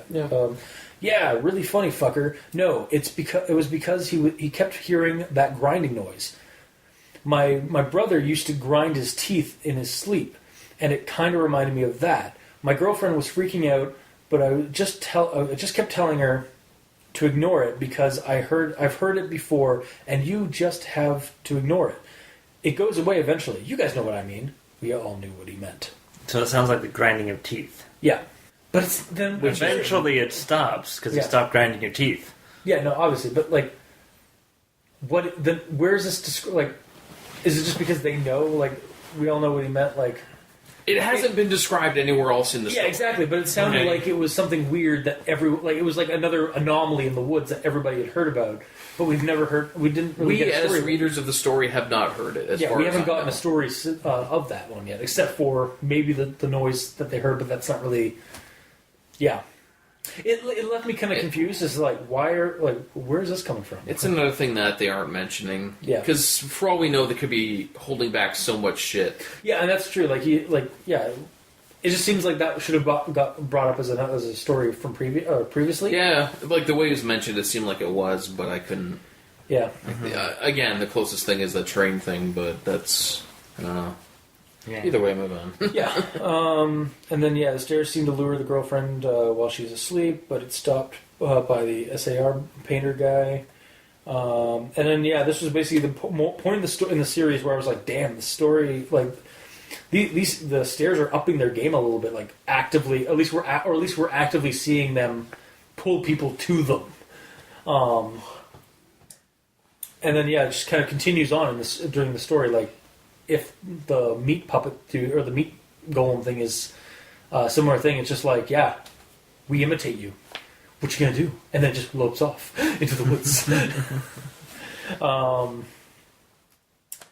And then we go into the missing kid with and the sounds. Basically, this one just kind of connects to the grinding sound because the only thing I could think of was the grinding noise and the weird freight train noise because the kid heard. Hang on a second, I'll pull up the quote here. And he kept mentioning sounds, but he couldn't say what sounds. Just that it was loud, and he covered his ears so he couldn't hear them. So freight train. Yeah, basically the freight train situation. Yeah, to the kid. And so that was like, so maybe that's where the grinding sound is, or at least that connects to the earlier element with the freight train thing. So it is sort of creepy in itself. Is like. Because it's kind of giving, like, the dad was clearly right there trying to make the fire, and the kid was hearing and seeing all this shit. So it's like, not just like the guys were far away and nobody else heard the sound, it's that someone... It targeted him directly, directly targeting the people, And then we go into part 8, which is, and we have the intro and explaining why the series is ending. I didn't know how much writing about the things that are happening out here would affect every single part of my life, and maybe that was stupid of me. It's okay. You're just a victim of a creepypasta trope. Yeah, pretty much. Basically, was my thought on that. It's just, we all, I think every reader basically saw that coming. Mm-hmm. And then part 8 with the vanished girl story.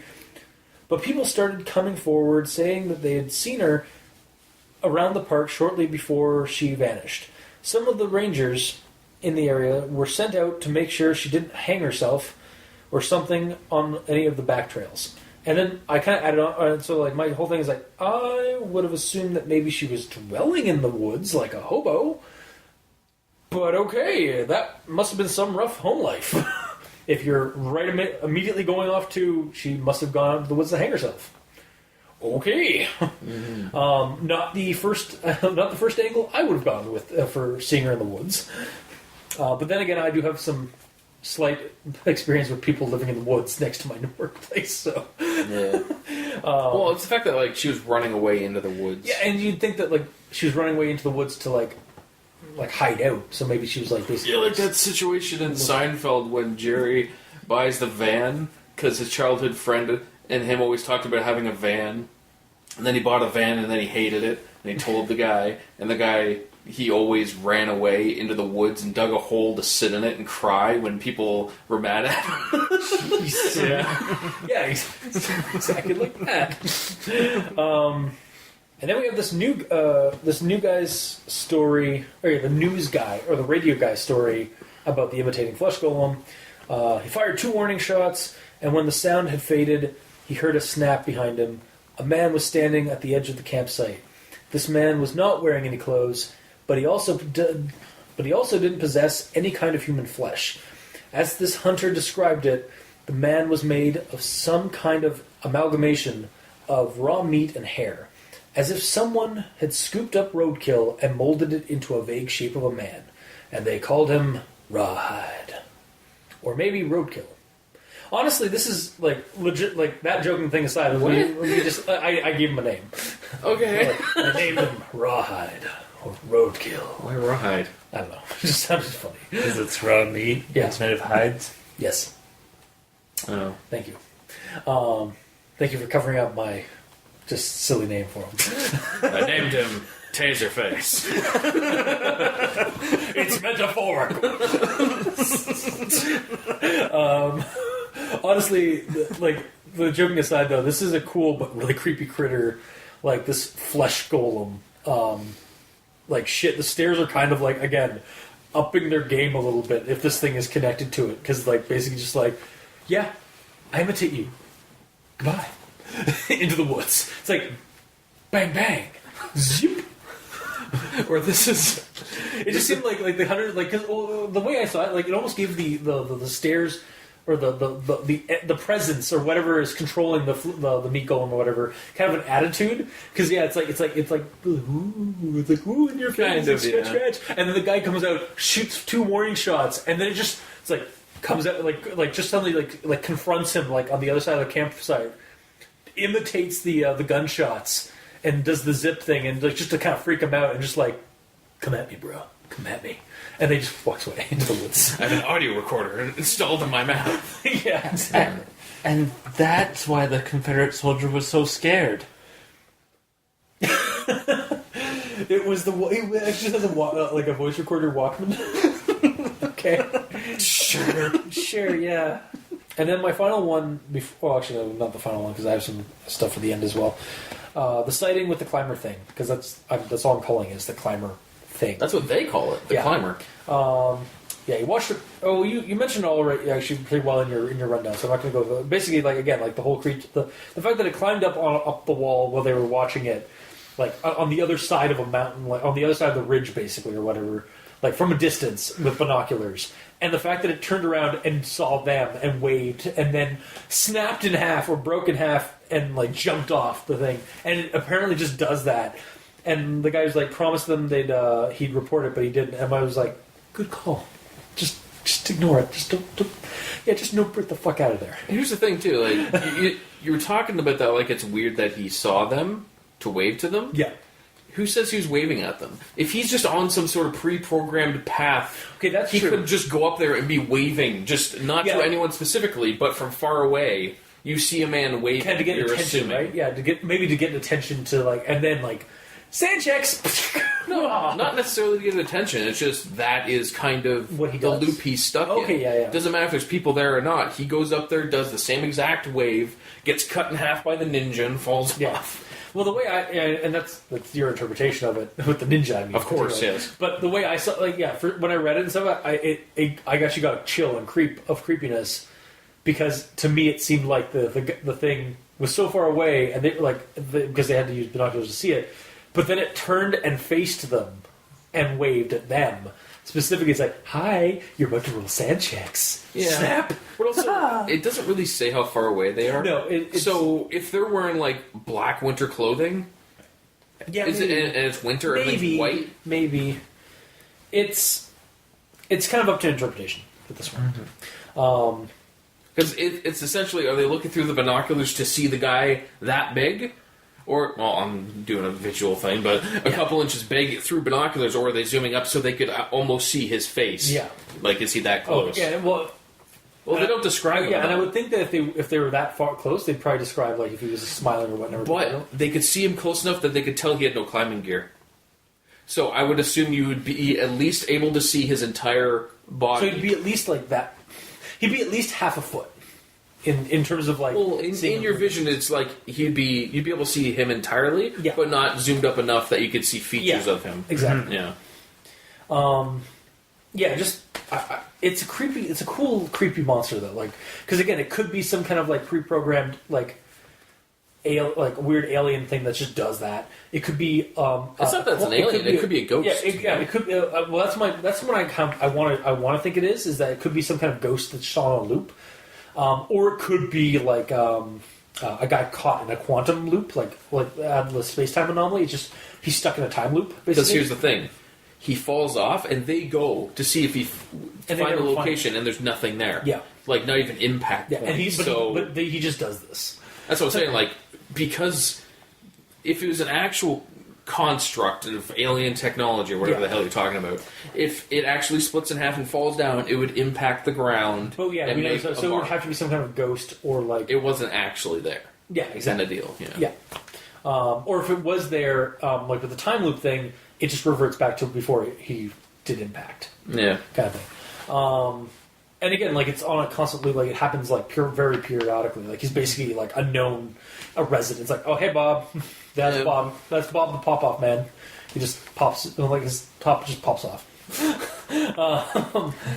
Yeah, and that's okay. So I didn't actually hate the ending, the way it cut off and some of that. I understand people would be really frustrated with it. Like you guys were really frustrated with it. So we're talking about the ending after. We are going to, but I'm just prefacing like that I did actually enjoy the ending. However, part of what I didn't like about the ending, the thing I didn't like about the ending, or about the part 8 in general, is that while it is really cool and interesting, and I really did like the stories that we were being told. And the weird escalation and how the Forest Service is trying their best to cover it up, even though it's not working. Like everything's kind of falling. Well, everything seems to be falling. It's apart. working like, really good. I mean, it is, but like the stories are like people are being more vocal about storytelling for the stuff, even though they're being told not to. Yeah. Essentially, Star is just being a dick and ruining everything. Yeah. It also just kind of felt a little zany to me, like. It's getting really weird really quickly. Like things, like I said, it's escalating, but it's almost escalating to a zany point of view, like cartoonish. Think about it like this: this person sold the rights to this, so they had to finish this up, get their ideas out because someone else took over. So I'm sure down the road, the writer wanted to have a slow progression to finding out about this meat golem, but because they sold the rights to make a show out of it, they gotta go, bam, meat golem, hi, bye. You know? It's there. Like, parts 1 through 7 felt, like I said, like, it's a nice slow burn, slow burn, I say, but a nice progression. Like, a decent progression. Yeah. Kind of realistic, again, like, just telling spooky stories, like, weird stories in the woods, about the woods and stuff like that. Having this conspiratorial thing. Part 8, to me, felt like this national park is right next to Gravity Falls. Like sightings are popping up like every day or every week, and like by lots of public like hikers and stuff like that. And it's just like these aren't current events though; these are all stories from the past. No, but part 8 seems to be like they're happening more and more often. Like it's catching up to the modern. It's catching up to the current period, or to the, like at the point of this guy's writing the story. Yeah, if that was the case, I missed that. Yeah, I don't know. I didn't feel that way. Okay, fair enough. It's just how I saw it. Yeah. And then the ending bit, this is just a quote, and then my comment to it.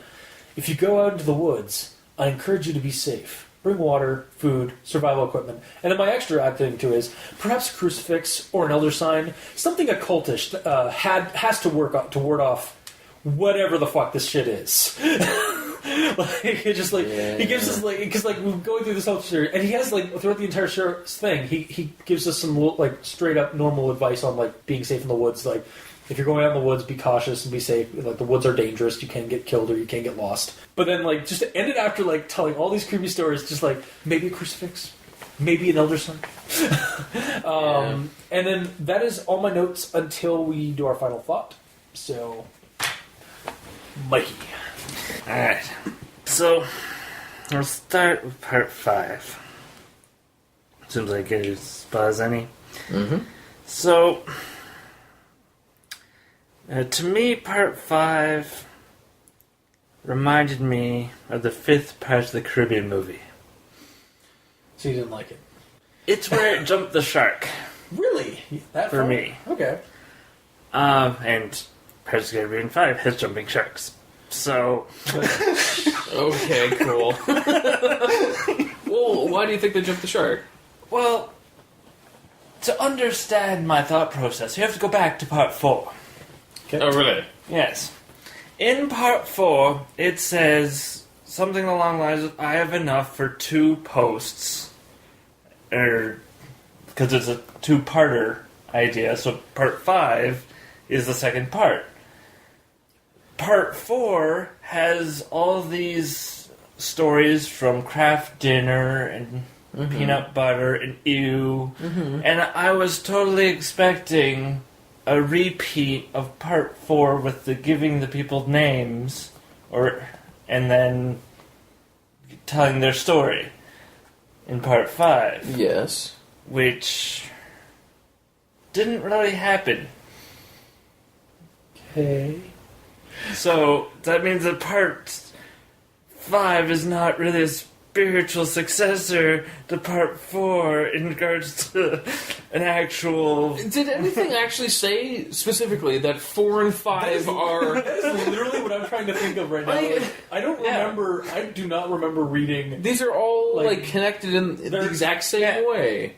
But the way it was worded in part 4... Do you have it written down? No, I don't have it written down. But the way it was written in part 4 was that he had enough for 2 more posts type thing, and this was the first one. I don't remember reading but then, if that's true, then...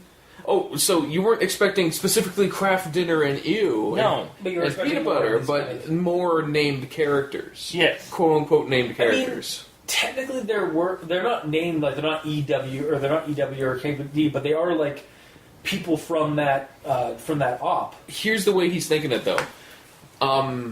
Sar went out and got stories, okay? So he's either writing them down for himself to remember, or just remembering them. And because in part 4, he name-dropped these people as specifically KD, EW, PB, it's weird that the next one, he doesn't continue that pattern.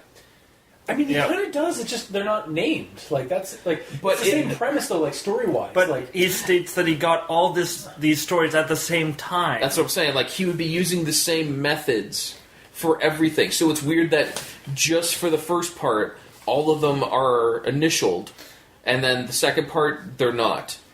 I guess. I don't know. And it's not mentioned that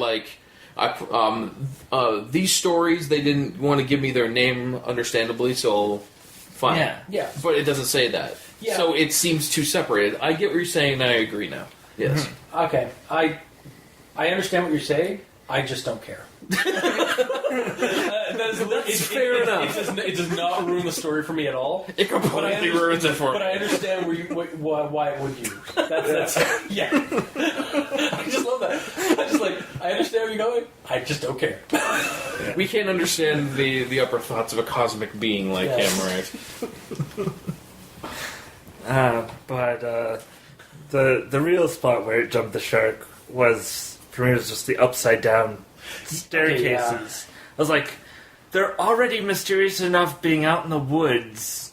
Adding the extra layer of them being upside down doesn't add anything. Okay, at this point, I do kind of agree with you, because while I do enjoy the conspiratorial aspect of that entire section, that goes nowhere. Yeah. Upside down stairs are never mentioned again.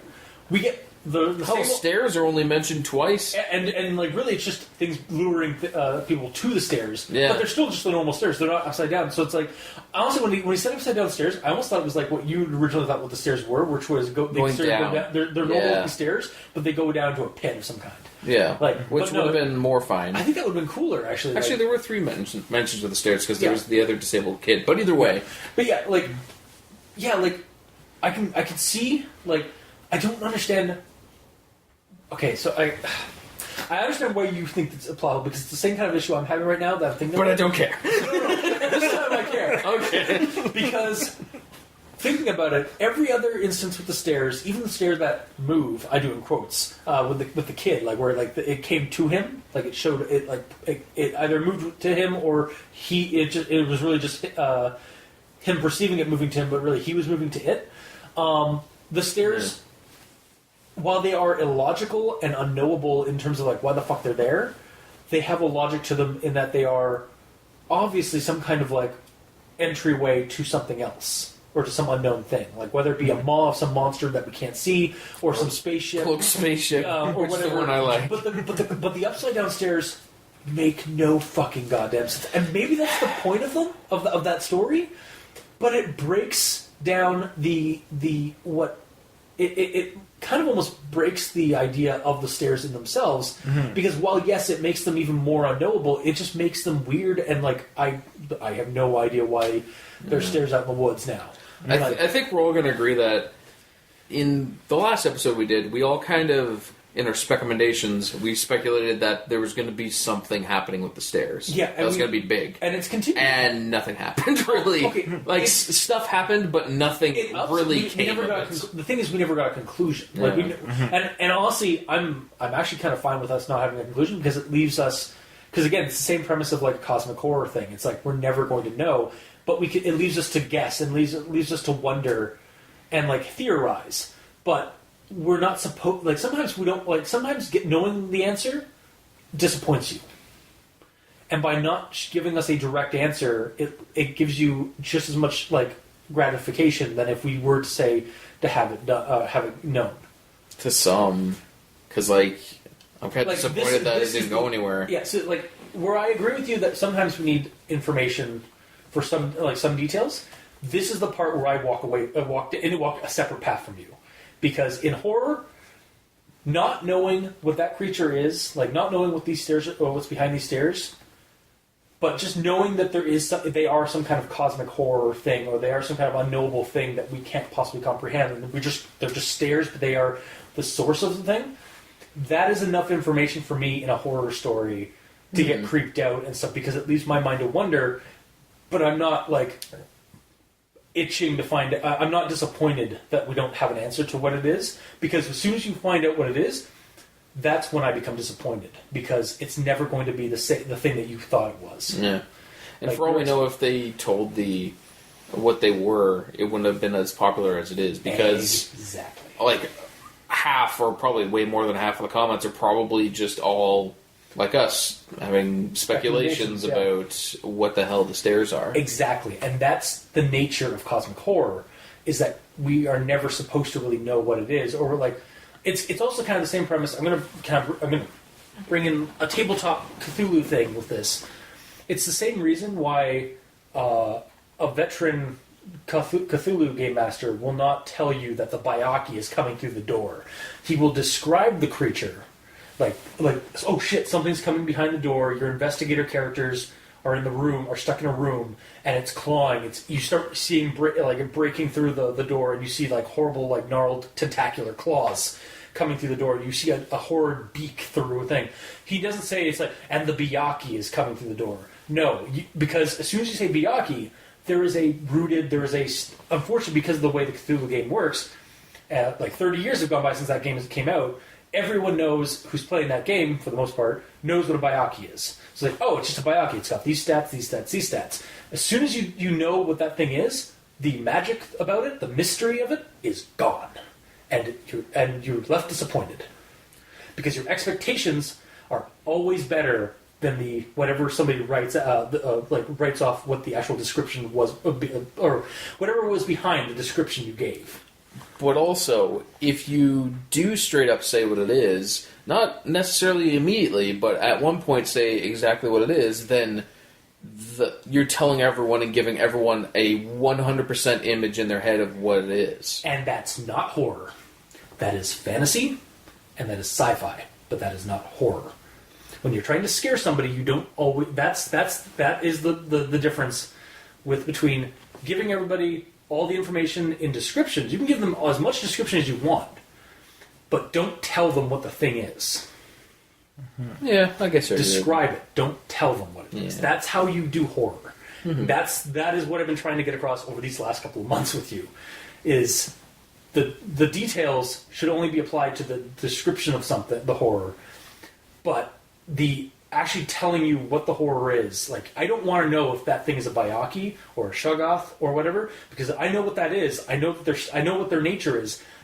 As much as I love to know the animal things of it, whenever I hear whenever I find out too much about a monster in horror movies or in horror stories or whatever, I lose a bit of magic for that creature, or I lose a bit of. I start losing a little bit of interest with that creature because I know everything about it. Whereas, you're also desensitized to it, so that's the thing. No. And that's also actually an aspect of that. Like, you could call it that, basically, is what that is that you're being desensitized. And that's not... Like, what desensitization is the death of a horror creature. Because it's no longer a horror thing. It is now something out of fantasy or something out of sci-fi. It is something that can be explained, and that's not horror. So are you saying that Jason Voorhees is not horror right now? No, definitely not. No? No. You wouldn't be scared of Jason Voorhees broken. I would be... Okay, so that is... Okay. No. I would, but that is not that kind of horror. The magic of that horror is not knowing everything. The horror of the unknown, like the fear of the unknown. I know which Voorhees is. He's a revenant. He's a giant walking zombie flesh tank man with a machete and a hockey mask. I know everything really about him thanks to 8+, 10+ movies that have come out. That is more visceral horror. That is basically trying to scare you. I can't help but notice you're saying the word horror still. I'm specializing what kind of... like. I do get what you're saying, though. Yeah, like the horror, the fear is gone. I'm worried that I'm going to be killed by Voorhees, but I'm not scared of Voorhees in the same way I was when I first saw Voorhees. When you first see Jason, in the first time you ever encounter him in a movie, you have no idea what he is. So all your expectations are running on like, what the fuck is this thing with what limited information you have. That is how you tell good, like, I guess it's speculative horror, or again, fear of the unknown. It's feeding off of the fear of the unknown, which all humans have. So are you saying that all horror movies should never have sequels? Absolutely not. Or absolutely, yeah. Like, as much as I love sequels, like, of certain horror movies, at a certain point, the sequels ruin the horror of the original content. Where, like, Jason X kind of... Exactly. Jason X. Again, at that point, you've shifted... Okay, it's death of a certain type of horror, is really what I should have stated. Yes. Because it's no longer... Like...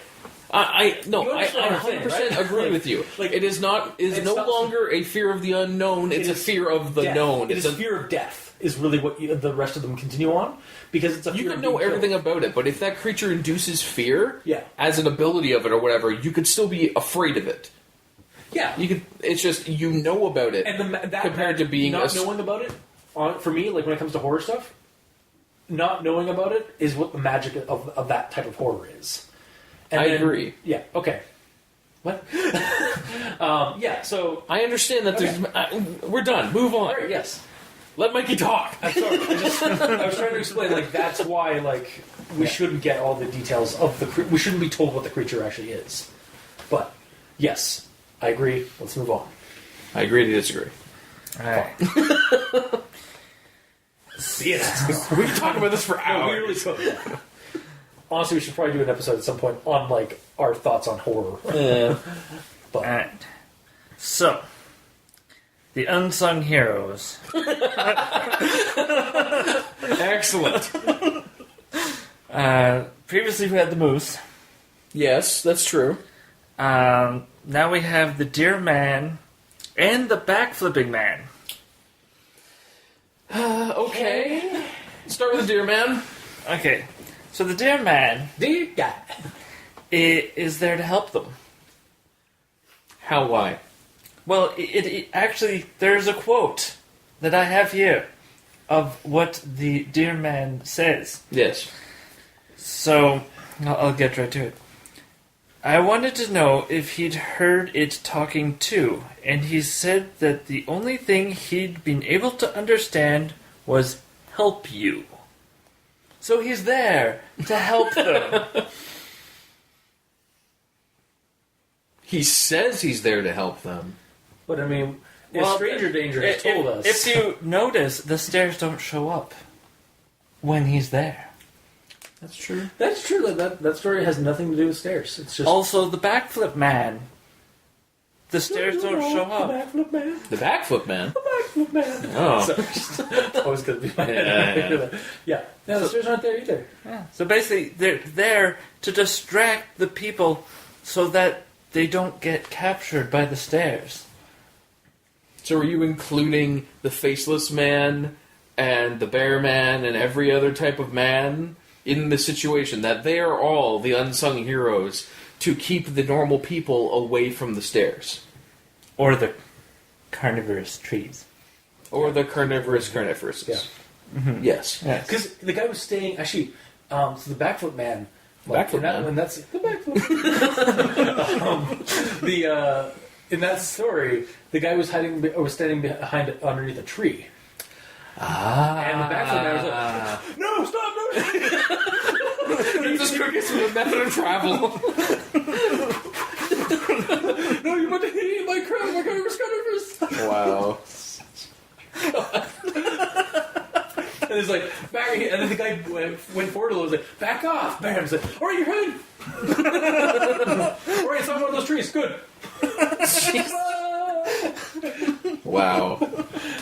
I love it. You notice how we never, actually, do we ever actually see the partner come back?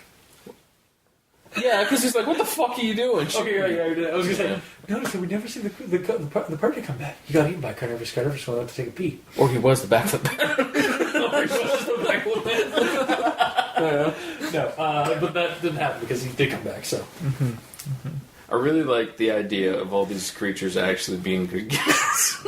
Because it really makes this forest seem like it's essentially the police academy for the SNTF. They're just kind of all off by themselves learning about things. I seriously do want to run that monster campaign where you guys are playing monsters, and like this could be like the start of it. Like basically, you guys are like start off in like a national park where where there's other actual like threats and stuff. And basically, you're just employed to protect people in there. Wow. I kind of want to do that. Tune in possibly in our Patreon when I start releasing that. Yeah. That'd be really fun, actually. I might actually do that, yeah. And then you guys could like figure, like either make up your own monster or like choose a monster from a story we've already done and like, play that. Nice. We might have to do that. Because I kind of like, I really like, it's silly, but I could totally make horror scenarios with that still. Yeah. I can still add in some scary moments, so. Yeah. And again, like it's playing on your whole like silly SNTF aspect. So that's silly. It's like my fantasy game I had where the Pope's Monster Hit Squad. Yeah. Where the monsters fight worse monsters. So, Yes. so basically this is the same thing, it's just the SNTF. Yeah. It's so stupid. It's so awesome. Man, when I was reading through this, I'm like, how the hell could this possibly be part of it? Oh, well, fuck it. Let's continue reading it. Yeah. Mike can just bring it Mikey found a way. right home. Yeah. Hit it right out of the park. Alright, continue. I love how we had, just quick aside, I love how we had this like really heated discussion about horror and how it like lose the magic of it, and then immediately followed up with SNTF. Yeah, these guys are all just done something. Well, and again, like it kind of plays on my what I was saying was like as soon as it's horror is like is like the edge of a knife. There's a fine line between horror and then taking it too silly, like making it scary and then making it silly, like making a monster do backflips repeatedly. It's just so weird. Yeah, it's weird. I mean, like. That is weird, but if you saw that, you would also be terrified. Yeah, no, I love it. Yeah, that's the thing. We can talk for days about how silly all these things are. Yeah. But if we were in that situation, I'd be like, fuck, nope. Just nope. Just run out of that forest. There's very few situations that, like, yeah, it's silly, but if you're there, you would be scared. Like, as silly very few as... that would not be that bad. Yeah, like, as silly as the whole meme of Pennywise with the stupid dance... Yeah. If you were in that situation, for God's sakes, yeah. in the lair of this clown monster who's murdering people, it doesn't matter what he's doing. It would be scary because he is there to murder you. And that's the thing. It's because we're watching your fear, whatever the fuck. It's because we're observing it from a safe space. Like, yes. we're on a couch talking about this stuff. We're completely removed from what's going on in the story, or we're in front of a laptop. The only way you can make it really like that more scary at that time is turn off all the lights, have like ambient creepy music playing on your headphones or whatever while you read to get you in the mood. Like that's how. But like otherwise, you're safely in your home with the glow of your laptop or computer, reading spooky stories. That's basically creepypastas. But the creepiness comes from the afterthought for the most part of like, well, if I was in that situation, I would be terrified. And that's usually how you have to get. That's usually how I approach it. Is like, I really like how creepy this. Like, you guys tend to go like more like speculate like how silly this can be. I always like my default is to like kind of get into the mood and get into the story's head of like, all right, I'm in this situation. This would be creepy if I was here. Yes, and I'm the same. I try to keep myself immersed and get as immersed as I can in the story. But yes, I do always try to like to see if there's a silly aspect of things, because that is fun to do. Yes, but yeah, backflipping for days. I wonder if at some point, like when technology advances far enough, that there will be quote unquote interactive stories like through virtual reality and shit. You know, there's going to be like that. Like that basically, when that technology becomes so commonplace, it's basically like typing in a creepypasta in like an entry. It's basically just going to be like programming monsters and like coming up creatures and stuff like that, and just throwing assets, and then just like basically it's going to be VR pastas, like creepy VR pastas. Like all you can do is move. Creepypasta VR like files that you just like open up and just like put on your goggles and your headphones, and you're just like, and you're basically gonna be like the Oculus Rift, the creepypasta, and like you're gonna be like hearing the text and stuff like that, or like or honestly just experiencing the story via an experience, not just. Yeah, but that's like a decades down the road. I don't know. Maybe a decade. VR's getting pretty good now. I'm just saying, like, when it becomes like that commonplace, like I'm thinking that's decades away. But anyway, we're getting sidetracked. Yeah, we are, as we do. Continue, Mikey. All right, so in part 7, there is a reference to the staircase actually moving. Is that the one with the kid and then... Yeah, I got the quote here. He said he'd been watching his dad build a fire and the stairs came up to him and he had to go up to them or something bad would happen. And they just kept mentioning the fire. So I'm wondering if he didn't do what the stairs wanted him to do, the stairs was going to make the fire like explode or something while his dad was working on it or something, or maybe make his dad just fall into the fire. Yeah, I'm wondering if it was actually like threatening the kid to do what it wanted to do. Essentially, yeah. And yeah, you mentioned it kind of earlier. I don't know if the staircase... Well, there's 3 kind of ways. It could either have physically showed up, but it was behind the dad while he was working so he couldn't tell, which drew the kid there. It either showed up in the kid's mind, just like the thing just kind of came in, or it made the kid walk towards it. Yeah, and it made the kid think that it was actually moving toward him, but really it was just skewed perspective, and it was actually the kid that was moving. Yeah, which makes the most sense in the story because these kids just disappear and walk away. Yeah, they literally just vanish after 4 seconds of not being in visual contact. Mm-hmm. Well, and I mean, sorry, just not to cut you off immediately. Yep. I'm gonna let you finish. But I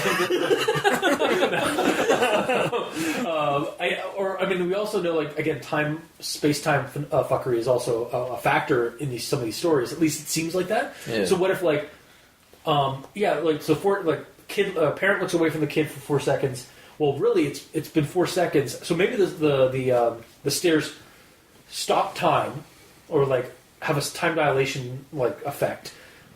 Pop up right in front of the kid. It's like, come up my stick, come up me, Dennis, and then like basically just start walking up the stairs, and then and then that's true. And 4 seconds have gone by. Yeah. But it was really like a couple just of minutes. A dilation. Yeah. It's entirely possible. Yeah, because again, you don't know what the fuck these things are. It's unexplained magic / horror / space science. Who knows? Yeah. But yes. Yeah. Anyway, so when I saw the stairs moving, it just became comical to me. How did you actually see them move? I saw them just sprout legs start walking. Did you start more of like a stop motion? See, I would find that creepy. Like, but because the stop motion is creepy to me. But yeah, like yeah, like that kind of like almost like it's moving, but it's like almost like stop, like it's staticky, like It's like it's stuttering. is Rudolph the Red-Nosed Reindeer a horror show to you then around Christmas? No, like but when it's then like when there's a few like scenes, like a few frames missing, Oh, okay. kind of thing. Yeah. Or like when somebody does like a stop motion thing of like them just like sitting on a sidewalk. And then sitting on a sidewalk a little bit farther and then farther and farther, so it makes them look like they're sliding. Like I still find that kind of creepy, like because it's uncanny to me. It's uncanny. Well, there's a Slipknot video that you would not like. Yeah, no. I'll show you that after this. I'd like it. It just I still find it creepy. Like I enjoy being creeped out. Yeah. But or like the other thing, as soon as you said like it's just moving, I was like, you're gonna think it's luggage, aren't you? It's gonna be like the luggage from Discworld, where it just like pops up thousands of feet underneath it. It just walks over. Nice.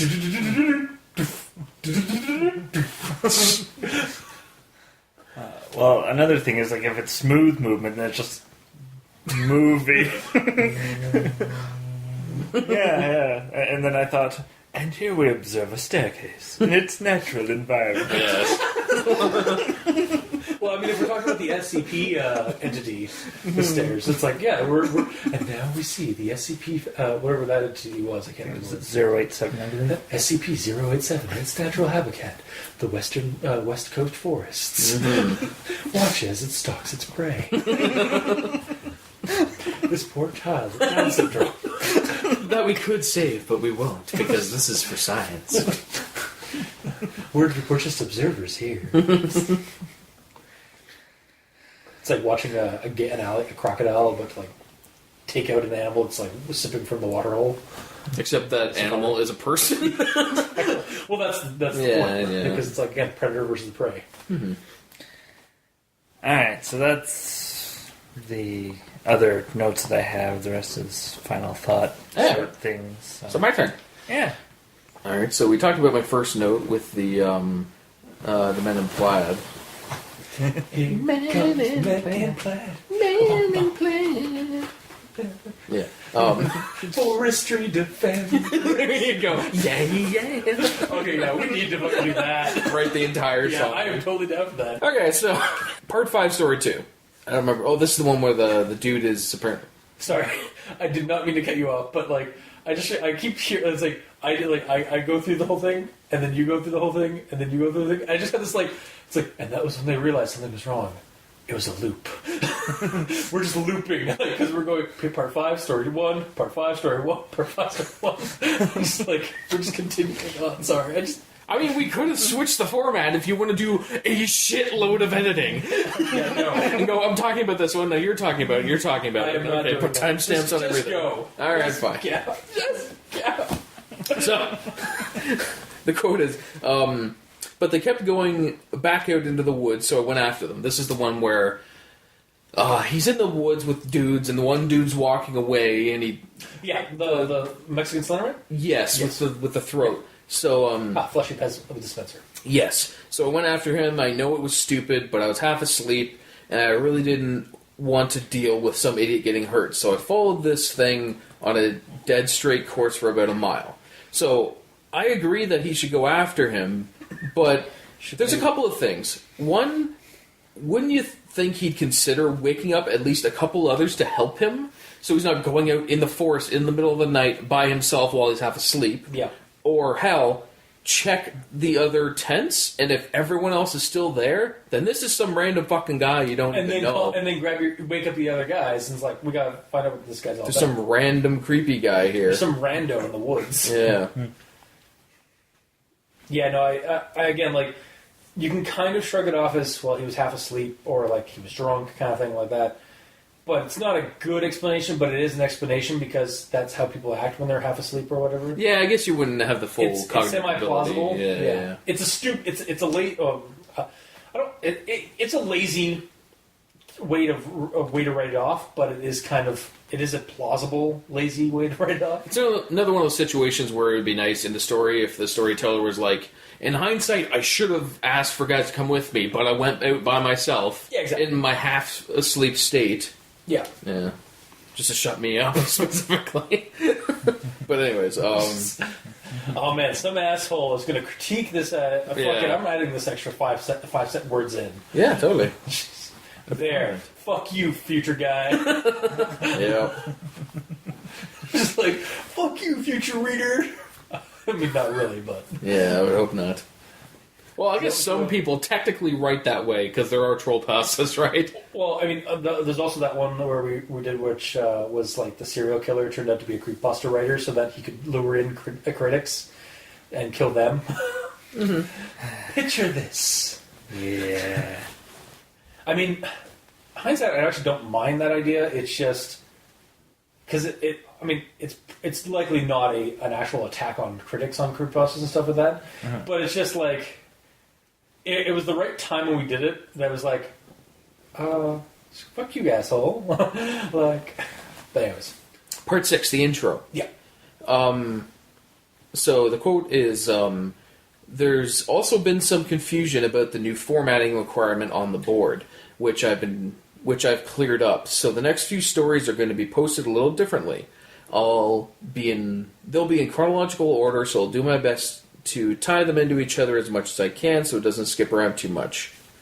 What was the problem with NoSleep that they had to change from this previous format? I guess he was getting a lot of comments about like how, which I think is stupid, but I think he was getting a lot of comments about, or she, because the author's actually a woman. She was getting a lot of comments probably about like how it kind of was all over the board, like it was like all over the place. Like they started off as just random stories. They still are, technically. Which, yes, but like now they're actually kind of collected to be a little bit more connected. Like this story connected to this thing and this thing. However, that wasn't a problem for me in the original section. Like, but okay, here's the thing though: it's not the commenters, because it specifically says there's also been some confusion about the new formatting requirements on the board, aka NoSleep has rules as to how to write things. Yep. So from that, they have a specific problem with going, here's my intro, here's a point, here's my first story, here's a point, here's my next story. They have a problem with that. Huh. I guess, yeah. Something. That's annoying. It's basically the formatting type thing. It's like you have to write it out like it's an actual book now. Like that's the only way. Like, yeah, that's kind of... Well, you have to write it down as a continuous sort of story, I guess, is the... But, like, the way it was written before was fine. Like, I thought it was fine, too. This collection of stories, like, it made it seem realistic. Like, and that is the fucking point of NoSleep. Yeah, the forced change did kind of ruin that a little bit for me, because it didn't feel as immersive.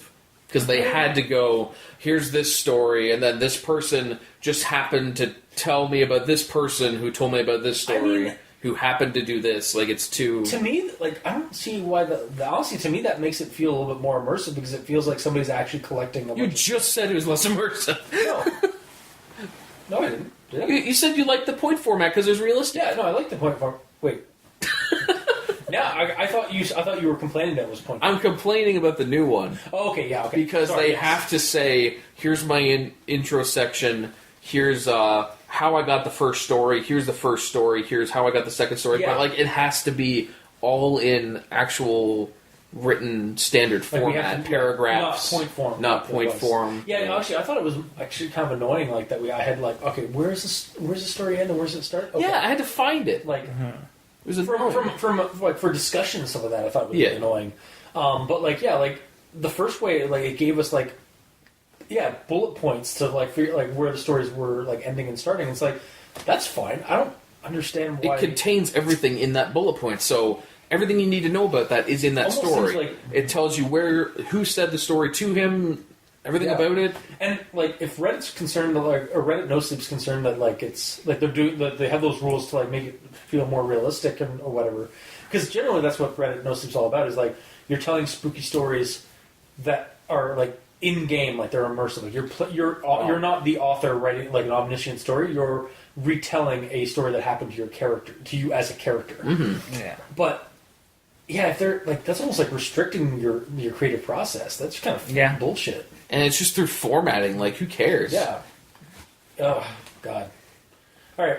Or it's some problem that they have with like, if you're posting a story, you post one story. That is your story. Well, you can't put multiple stories in one posting. That might be the problem. Which that's also so they had to blend it all together so they could say, look, it's technically one story. And if that's the case, like, honestly, there's something wrong with Reddit NoSleep's formatting situation then. Yeah. Because that shouldn't, they shouldn't, I mean, again, we voice our opinions on shit like that, on what we think and what we think should be done for a story or whatever, but we don't, like, enforce it. Like, that's kind of bullshit when you enforce it like that. Hell, that might be why the writer kind of stopped, because they're like, because this was part 6, so they did one more full one and then the half one after that, so there might have just been like, I don't like that they're cramping my style. Maybe that's why they're, maybe we'll get a little bit more in the book. Yeah. Like, maybe we'll actually get a continuation in the book, maybe, but, yeah. God damn it. Yeah. Alright. So I think actually we were unanimously agreeing that, like, that was a shitty... It's a weird switch. Yeah, that was a shitty, like... Are you looking up something? Yeah, I'm looking at the posting guidelines for NoSleep. Oh, okay, thank you. Cool. So I would like to know. Yeah. Because again, like, that's just, like, you shouldn't, like, nobody should tell you how... Like, we're allowed to, like, give our opinion, but we shouldn't enforce the opinion upon somebody forcefully. Like, especially when it's just something stupid like formatting. Like, exactly, yeah. Like, this, again, like, the formatting was fine the initial way. Like, I liked it. And... Okay. So, the rules are, all NoSleep posts must be horror. Yeah. The inclusion of horrible events does not necessarily make a story horror. Yeah. Your post must be a story. That means it has to have a plot. These ones did. Yeah, something must happen, and then something else must happen as a result. Which they did. So, like, did they previously? Okay, Yes. so the first ones, it was subtle. Like, well, okay, it wasn't that subtle, but it was the person who was not the author, it was a character, telling these different stories that they'd been gathering from friends, from their own experiences as well as the experiences of others who work in the search and rescue woods. But as the stories were going on, we were getting a secondary narrative, a secondary plot of the character themselves digging into what the hell is wrong with these stairs. Yes. But it was being told through a slightly less traditional method because of the bullet point forms.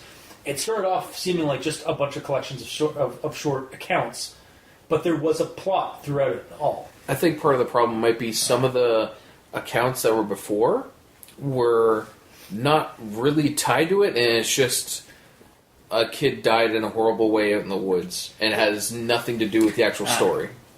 Here it is. One post, one story.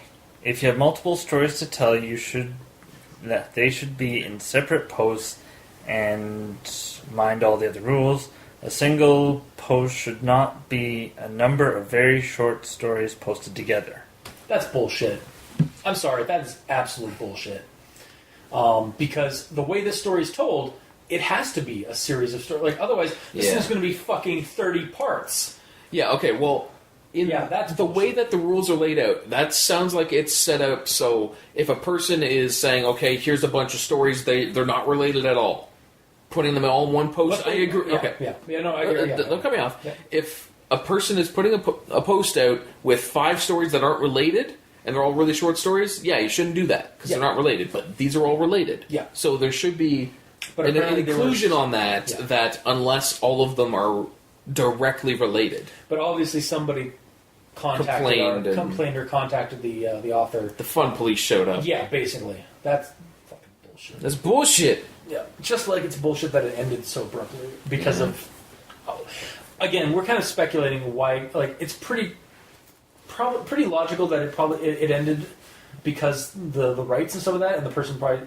and I think I remember the author saying that she didn't really want to continue or something like that because of what happened. She might have not wanted to continue because of these rules. That could be it too, style. And maybe that's why she's doing the book, so that she can, like, fuck you, I'll do what I want. Yeah. Mm-hmm. Which, all the power to them, because... Yeah, totally. Well, didn't they also switch to a blog or something? Yes, they did, actually. They did? Oh, right, yeah, they did switch to Tumblr. Yeah. Which we might have to do. We'll see if there's any continuations or any extra stories that are being told. I'm not sure. But anyway. That's good to know. Yeah. So, moving on. So, part 6, story 1, the drunk story. I found it kind of odd how specific the story was. I know 90% of it isn't quoted from Frank Drend. But the fact that they were drunk is... but the fact that they were drunk is put down multiple times in the story, so they're hammering it in that they're fucking wasted. Yeah. And still, like, it's very clear and informational. It's a little forcefully derivative. Like, yeah. It's kind of like... It's kind of like... It's a point like... He's straight up telling a story that he's like spent a little time in practice. Yes. Like, you can remove the fact that they're drunk, and it's the exact same outcome. Yeah. So it's kind of pointless to be there. Yep. In the second one, you can tell the person's a little more drunk unless they're just swear heavy, but still. Yeah. Tourette's, man. Yes. So part 6, the intro to story 2. This happened about 6 months after the conversation with my friend at the bar. So that was the conversation with Frank Drend. Yeah. I wasn't even aware that was at a bar. They never mentioned a bar at all. I thought they were at a party. They were at a party. I guess they were at a party in a bar. But I get what you're saying though, because like when I heard party, I instantly thought like a house party. They went to Frank Drend's house. Yeah, exactly. They went to Frank's house, and there's other people there. Yeah, sure. Or maybe they're on a patio or something like that. That's what I kind of envisioned. And then suddenly we cut to like 6 months later, or however long it was.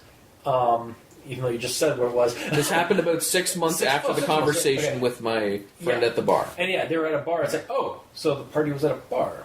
Yeah. Okay. And because of that kind of says that at least the description of where the conversation was in the previous one was described pretty terribly. I'll concede to that. Well, that's one of the sort of overarching issues with a lot of these stories. Like, you assume they're put in the woods. Yeah. And mountain and whatever. But, case in point, suddenly there's a bar. Like, well, the bar wasn't the story. That's where Sar learned about the story. Yeah, but you would think a party, like, they would be partying around a campfire in the woods, or at someone's cottage. Yeah. It's actually also the same thing about like how we were having a conflict of like description or whatever for the forest and the desert thing. Yes, because that forest, like that park or whatever, or not even, I don't think it was a park, but like that area could be partially forested and then go into the desert. Because like I don't know if you guys have ever watched or played the game or heard the game Firewatch. Overwatch. Never heard of Overwatch. Tell me about it. I'm sure no one else that's listening to this. Right? Have you heard of it? Yes, I have. He plays the Firewatch guy. Yeah. Well, that park that park that the guy's in is partly deserty or partly like it's that kind of like where it's some more scrubland or scrubberish. Which I would, or even like north southern California area, and so they have forests, obviously, or it's where Fleshgate took place. Fleshgate, if you look at that area, it's got mountainy areas and ravines and whatnot, and forested areas, but then there's like sparse areas that are like almost like desert. Hear that grinding sound? Yes, we all knew what that grinding sound was. Yeah, of course, it's normal. It'll go away. Anyways, Yeah. moving on. I don't even know if that picked up on the radio. So Probably not. Okay, so part 6, story 2. Because of the urgency, this is the situation where the kid with Down syndrome is missing. Yes. So, because of the urgency of the situation, him being mostly unable to function alone, we had the local police come in and help us. Mm-hmm. And yet, you waited an entire day to call the chopper in to help. They were hoping they could find him in like they could find him on foot first. Yeah, but if it's that urgent of a situation, like this kid will die if we don't find him very soon. Yeah. They already called the cops, so why not bring in the chopper? Well, it's one of those things where there's a radius, and the radius slowly grows over time, because that's how far someone can walk in a specific time. So, basically, at the beginning, there's a small radius, so you can theoretically have enough people to search that area before, and then the next day the radius has grown so large that they need a chopper. Yeah, like I also think... so like it'd be overkill to bring a chopper in. But like in that situation where someone out there has no way of actually protecting themselves, like you'd figure you'd kind of go overkill just to be sure. I haven't. It's a shitty, or it's a terrible explanation in terms of how like sad it is. Yes. Protocol. It was probably more cost effective. It's probably it's like this kid like needs to be found today or like as soon as possible, but what if like they probably were hoping that within the first couple of hours they could do it with a huge manhunt, like with manpower, because that's a lot cheaper than having a helicopter go over top. Like that helicopter costs that guy's shift or that guy's like service plus fuel. Yeah. So I mean, it's a shitty kind of impersonal thing about it, because they are trying to find this kid as soon as possible.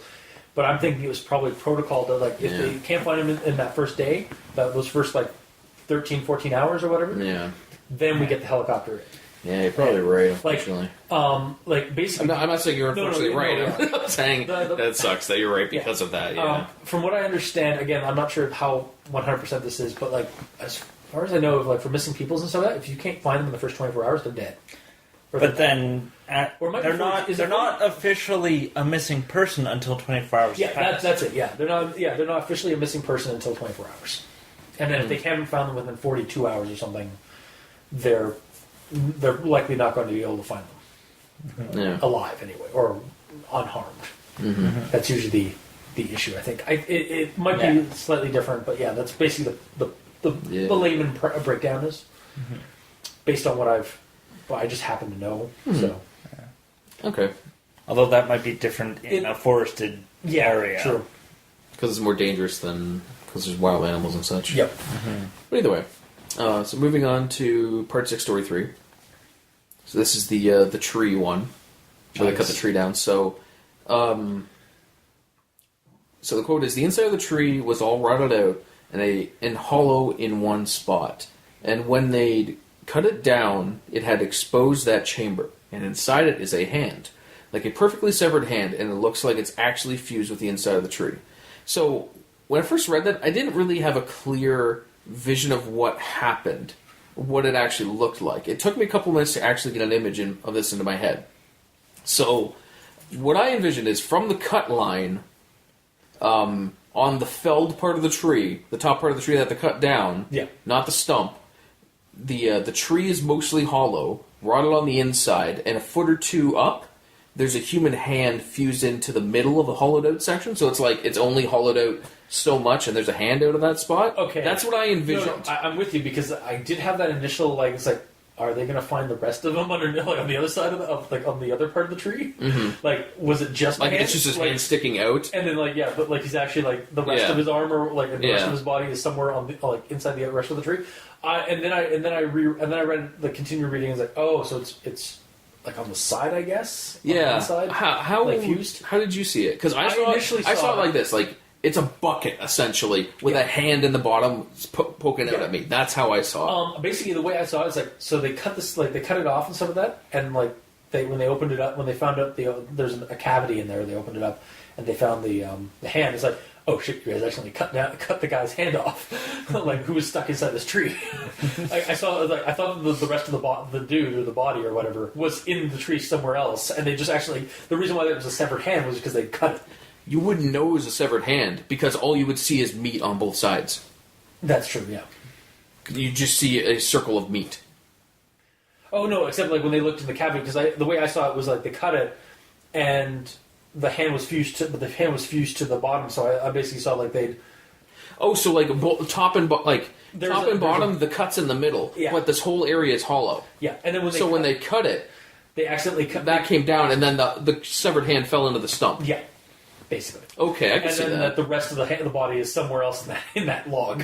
Yeah. But then I realized, I guess it's on the side of the inside. Yeah, because that's to be fused. Yeah, because it's fused, so it's got to be. Yeah, that's right. Yeah, so it's again, like I said, like it's basically like how my speculation is that it was again a carnivorous, and it's basically a digestive thing where it's like just infused into the hand and it's slowly being consumed, or something like that, or it's like a screwed up or a.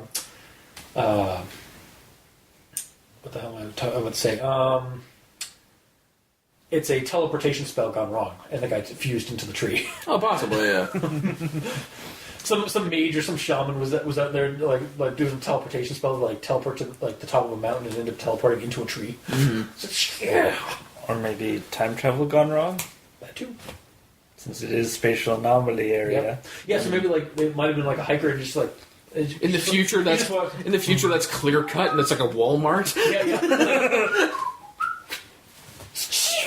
teleports back into the middle of the tree. Yeah, and just like dies instantly from the whole thing, from the process. So one way that I think they could have taken this way worse is if there was not just the hand, but multiple body parts or an entire body in the tree. So when they're cutting into it, there's just a fountain of blood coming out of the chainsaw as they're trying to cut down the tree. Or like when they cut it open, like it like go the full like digestive system thing, and like there are rotting chamber inside the tree. But not just like rotting like wood, but also like rotting flesh and stuff, like bones and stuff like that. Like they're still like partially dissolving or fusing into the tree as well. So or like when they cut the tree apart, the tree itself has internal organs. Yeah, exactly. Like it's got its own again, we have evidence of the carnivorous. Yeah, which I really fucking like. I want a story again. I want a movie about that or a show about that, like killer trees. But like, or like that feels like an X-Files episode, honestly to me. But yeah. So, part 6, story 4. This is Tourette's Sar, his story. So, is the entire thing paraphrased, or do you think these are actual quotes from Tourette's Sar? Because this whole thing is in quotes. Is Tourette's Sar the... He's the drunk guy who's swearing all the time. Okay. Yeah. The one with Tourette's. Probably the Tourette's. Yeah, what's the story about again, though? Like, for that one? Is it Backwards Man? Or Backfoot Man? Yes. Yes. Because he was doing multiple fucking backflips all the fucking time, and he wasn't fucking hitting anything. It's like he fucking knew everything. Yeah. I mean, like he's probably like transcribing or paraphrasing what the guy said. Yeah, like I was almost thinking, like, did Sar actually decide to bring a recorder with him? Yeah, because of how popular this is getting. So he's actually recording everything and then writing down what he specifically said. Yeah. Hence why there's so many fucking and shits and everything. Yeah, because otherwise, like, he probably wouldn't have done that. Like, he probably would have said, like, yeah, the guy told me this, and this. Yeah. With no the swearing. It's or maybe includes, like, yeah, there's a lot more swearing involved, but you get the gist. I'm gonna keep this PG. Yeah, with these, like, body parts, like, that's totally PG. This guy getting killed. Although... Oh, no, this was also the one with the head death, right? No, this is... No death happens in this. Okay. This is when Backflipper shows up, he pulls out his gun, shoots at him, he leaves, and that's it. Yeah. I would like to point out that Part 5 and 6 have trigger warnings. Do they? Yes. Oh. So, they... On my one browser, it would not show the story. Shit. Oh yeah, it did say, like, not safe for work or whatever. Yeah. I wonder why. Well, like, Gut Boy... Oh yeah, that's true. Yeah, and yeah, Gut Boy was pretty visceral. Gut Boy, ew, Gut Boy. Yeah. Oh god, gallows humor all over the place. Pretty much. So, but in that same story, quote is, "Now I've got my pistol, but you and I both know that it ain't gonna do shit against a cat." Yeah. This is when he hears some weird noise, so he thinks it's the mountain lion, so he pulls out his little pistol and cocks it back. So I did a little bit of research looking around on forums for the kind of pistols you would use to potentially defend yourself against a mountain lion. Okay. And I got really mixed results. So I'm assuming that he's talking about like a police issue kind of standard ass revolver, right? Because that's kind of the standard ass pistol most people get. So like 10, 15 minutes of research and reading a forum of a bunch of people responding to someone saying that there's mountain lions in my area, and I have a .40 caliber pistol. Is that good enough for home defense? And wow, that was... I love the internet for its oddly specific... I know, right? I know.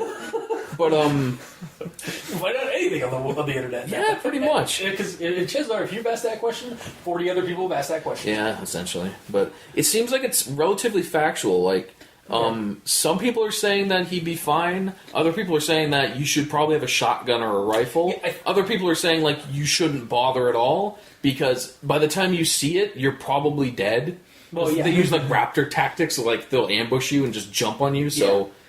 I think honestly, like, the way I imagine it is you probably want to go with, like, a pistol or, like a shotgun for stopping power. Mm-hmm. Because that's a big, like... You don't think it, but like I've seen actually, like, in the last couple of years, I've actually like been at like a zoo that has like mountain lions in it, and those things are like, again, I was in a zoo called Gatorland in Florida a couple of years back, and again, that's like Florida, so like swamps and all that stuff. Yeah. But they had mountain lions in one of the kennels, or like a cougar or puma or whatever. Did they scream? No, but they were huge, and I don't mean like they were big cats, but their mass, like these things were like they had a lot of like flabby like skin because they hadn't like bulked up yet for the winter or whatever. Mm-hmm. But holy shit, that thing was at least 3 or 4, maybe 500 pounds. Oh yeah. Like, well, they don't get a lot of room to run around. Yeah, but that's I mean, I'm talking like, imagine like muscle like wise. So that thing has got to be fucking heavy as hell. Like heavier than most, like at least heavier than like 2 or 3 guys. Yeah. So the consensus essentially online is like, if you have a pistol, you should have something with enough stopping power, and you have to shoot to hit him in the head. Yeah. So that's where they're saying like a shotgun's better, because also they're fucking fast. Yeah. So hitting that in the fucking head, not easy. Mm-hmm. Yep. But either way, relatively factual on that. Yeah. Mm-hmm. So part 7, story 1. This is the one with the deer guy. So. Sorry, every time we ever since we did that, it's like, dear guy, I have always hated you. Sincerely, Goat Man. Yeah. Dr. Leviathan. It's fine. So, my only points on this are 3 seemingly unnecessary specific things that are in this. And I don't know why they're there. First of all, the flint. Yes. They specifically mention the flint, and they specifically show that on Skype, is learning how to use it. So I figured, like, through natural story-related bullshit, like, he's going to have to use it for some reason. No. But it's there for reasons. It's just because it's just added flavor. It's like he'd never got to use it before, and as a kid, like, he was fascinated by it. That's... Yeah, but it's like mentioning that they had brown bread that trip instead of white bread. It doesn't matter. No, I get you. I mean, to me, it just added like he was trying to. To me, it seemed like he was just trying to recall any kind of details, because it was like several. It was like probably a decade or 2 ago, or several decades ago, like when he was that young. So he's like trying to recall it. So I just got that kind of thing, was like it's like, oh yeah, I remember like the flint thing, and like I remember being fascinated because it was the first time as a kid like learning about it, like how to make a fire that way and stuff. Like just like trying to like recall anything about those that night. I agree. It's just oddly specific and goes nowhere. Yeah, no, I guess. Yeah. And the second one is the air/water temperature. So the quote is, the way our camp was set up, we were about 10 feet from the river, and we were at the widest point, so it was probably about 20 feet to the other bank. It gets hot up here in the summer, but the water's still cold, which is important. Specifically says, which is important. So in my head, I'm like, okay, this is going to matter to the story somehow. I think the only reason that's important is because it gets hot up there and you need to like cool down. I think that was more just another one of those survival tips that didn't need to be there, but it was just like, again, him recalling something. But the way it's, again, just like the flip, the way it's laid out, it seems like it's important to the story. Yeah. But it's not. No. Or is it? Do you have a revelation for me? All right, I'll be ready. Dear man nipples. What?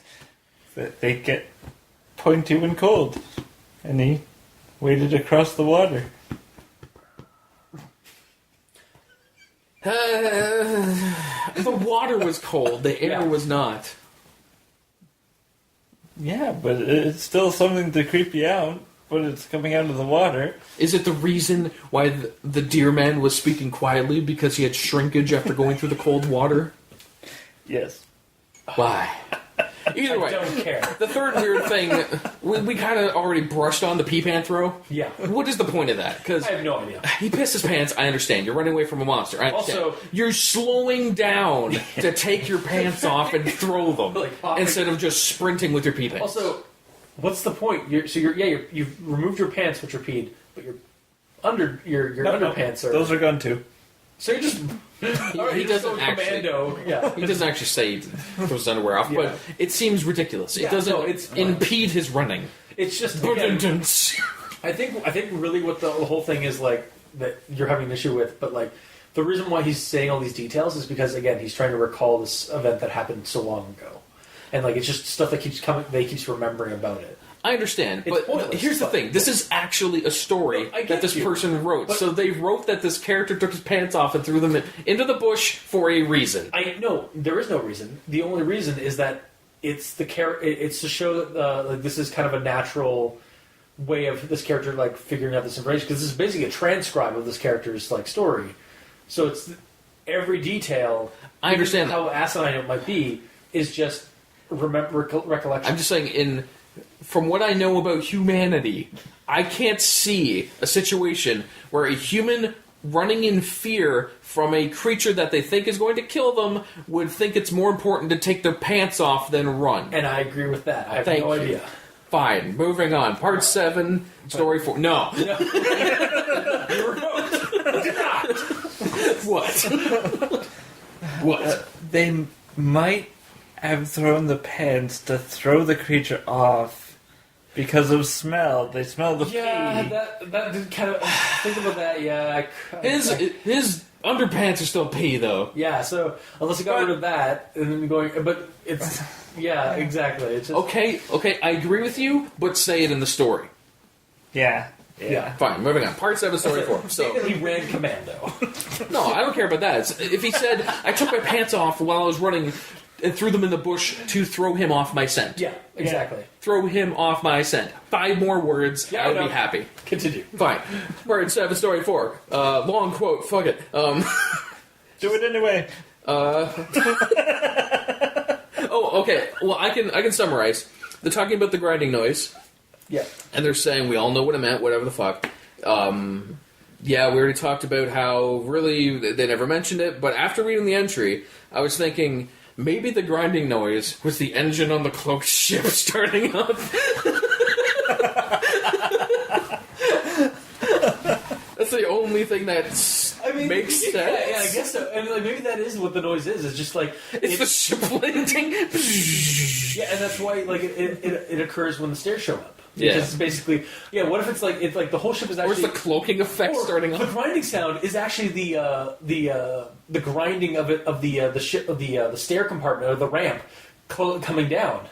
Oh yeah. It's like shh, or it like sliding out if it's a spiral or exactly, whatever. But yeah. Yeah, exactly. What a revelation! What a revelation! God, this has got to be our longest fucking episode. It's fine. I'm finishing. This last thing, I don't have anything to say about part 8. So, part 7, story 4. She was standing at the edge of the camp looking at something in the trees, and I could see she was really pale. The fire was low, but bright enough to see her. So, here's the thing. The short little thing I have about this. They went to bed and left the campfire on. Yeah, Don't you normally put that out in case of fire becoming forest fire because no one's watching the fire? Well, they even specifically mentioned that they were worried about the fire catching more fire. That was that's a different story. Yeah, that was when the kid was 12 years old. Regardless, this is a person who is a search and rescue operative person. He's in the Forest Services. Yeah. So you would think he would know basic kind of camping. Unless he like just burned out to embers and just let it cool, that like give it a little bit of glow or whatever. But yeah, no, it makes no fucking sense. The fire was low but bright enough to see her in the middle of the night. Yeah. They left the fire going. Yeah. So I'm done. Yeah, okay. Moving on. Cool. Final thoughts. Boom. Hate it, done. So, if you like what you heard. so my final thoughts, I'm going to lead with the final words. And above all, don't touch them. Don't look at them. Don't go up them. So that is the and that's in reference to the stairs. Before we continue, yeah, just a little thing. Because that is even the last line. It's all about the stairs. It's all about the stairs. It's always been about the stairs. Not with the show that they're doing. I know, and that's my piss off about it. Yeah. Okay. Sorry, I just had to say that. Continue. I understand.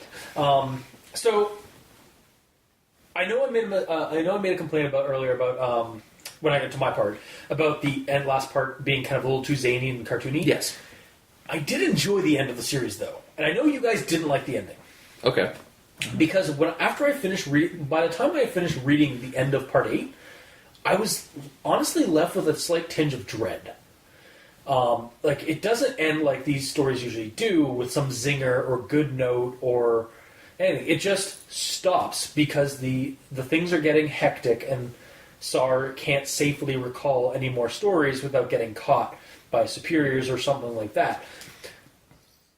Now, part of this is likely because the show writes and maybe our author didn't feel like they could continue with on Reddit, and hence why they're trying to get a book out and stuff like that, or like get a book made up for it. And maybe we'll see a little bit extra more at the end for the books version. However, it doesn't. The fact that it doesn't stop. The fact that it doesn't stop entirely resolved doesn't piss me off. Because, well, yes, fuck. It's just like, all right, I have to stop now because this shit is happening in the story, and then in reality, we also know all the other stuff that's going on in frames to the story itself. But to me, it left it just like basically just the woods are creepy. Shit's getting more worse in the woods. I have to stop for now. Hopefully I can maybe catch up a little later, and then it's over. And then it's just, it just abruptly ends, and you're just like, I wasn't left unfulfilled. Like, I don't know. Like, I think you guys said that you guys didn't really like the ending because it just drops, but to me, like, that was fine because I don't like. It leaves me to like speculate a little bit about what the stairs were, but in a fulfilling way, like, or in like a way that like. Like, I think it's also one of the reasons why I like Lovecraft, or like, it kind of harkens to a Lovecraft story, because Lovecraft stories are notorious for anticlimax. Like, this guy, the archaeologist sees this horrible thing in a tomb, and passes out, and wakes up in a hospital the next day, and apparently he clawed his way out of the desert and found his way to his salvation, but he's haunted by what's going on, and that's the end of the story. Same kind of base premise for this, is like, this character has dug too deep and has to stop. And the woods are or the woods are getting worse. It has kind of I think the dread I was getting was that, like, shit is getting worse. To the point where our narrator character cannot continue spreading the word because his supervisors are getting more and more paranoid about who's dropping these stories and stuff like that. Just be safe out there. SR out. And then it's like, wait, but the woods are still... Oh. And then like you're just kind of left there in the dark with the scary monsters still in the dark. Like, to me, that's kind of what I got from the ending. And I know that's not everybody's opinion. And I understand for like why you guys like might not like that ending, because you want a better, like a more fulfilling ending. But with what we got, with it just abruptly, like being all crazy and then just ending abruptly, it still held this whole series has still held my interest for the last 4 parts. So I genuinely like this. Like, I recommend the Search and Rescue Woods as a series, as a story, as the stories, the 8 parts. And I hope she does get the book written up, and I hope it does have a little bit extra at the end. But as it is right now, like, if this is all we have, like, this was a worthwhile adventure. So, that's my notes. What's your opinion, Mikey? Alright, so, as I stated before, part 5, for me, jumped the shark. Yeah. And I found that part 7, for me, sort of overstated its welcome, because it was a wall of text.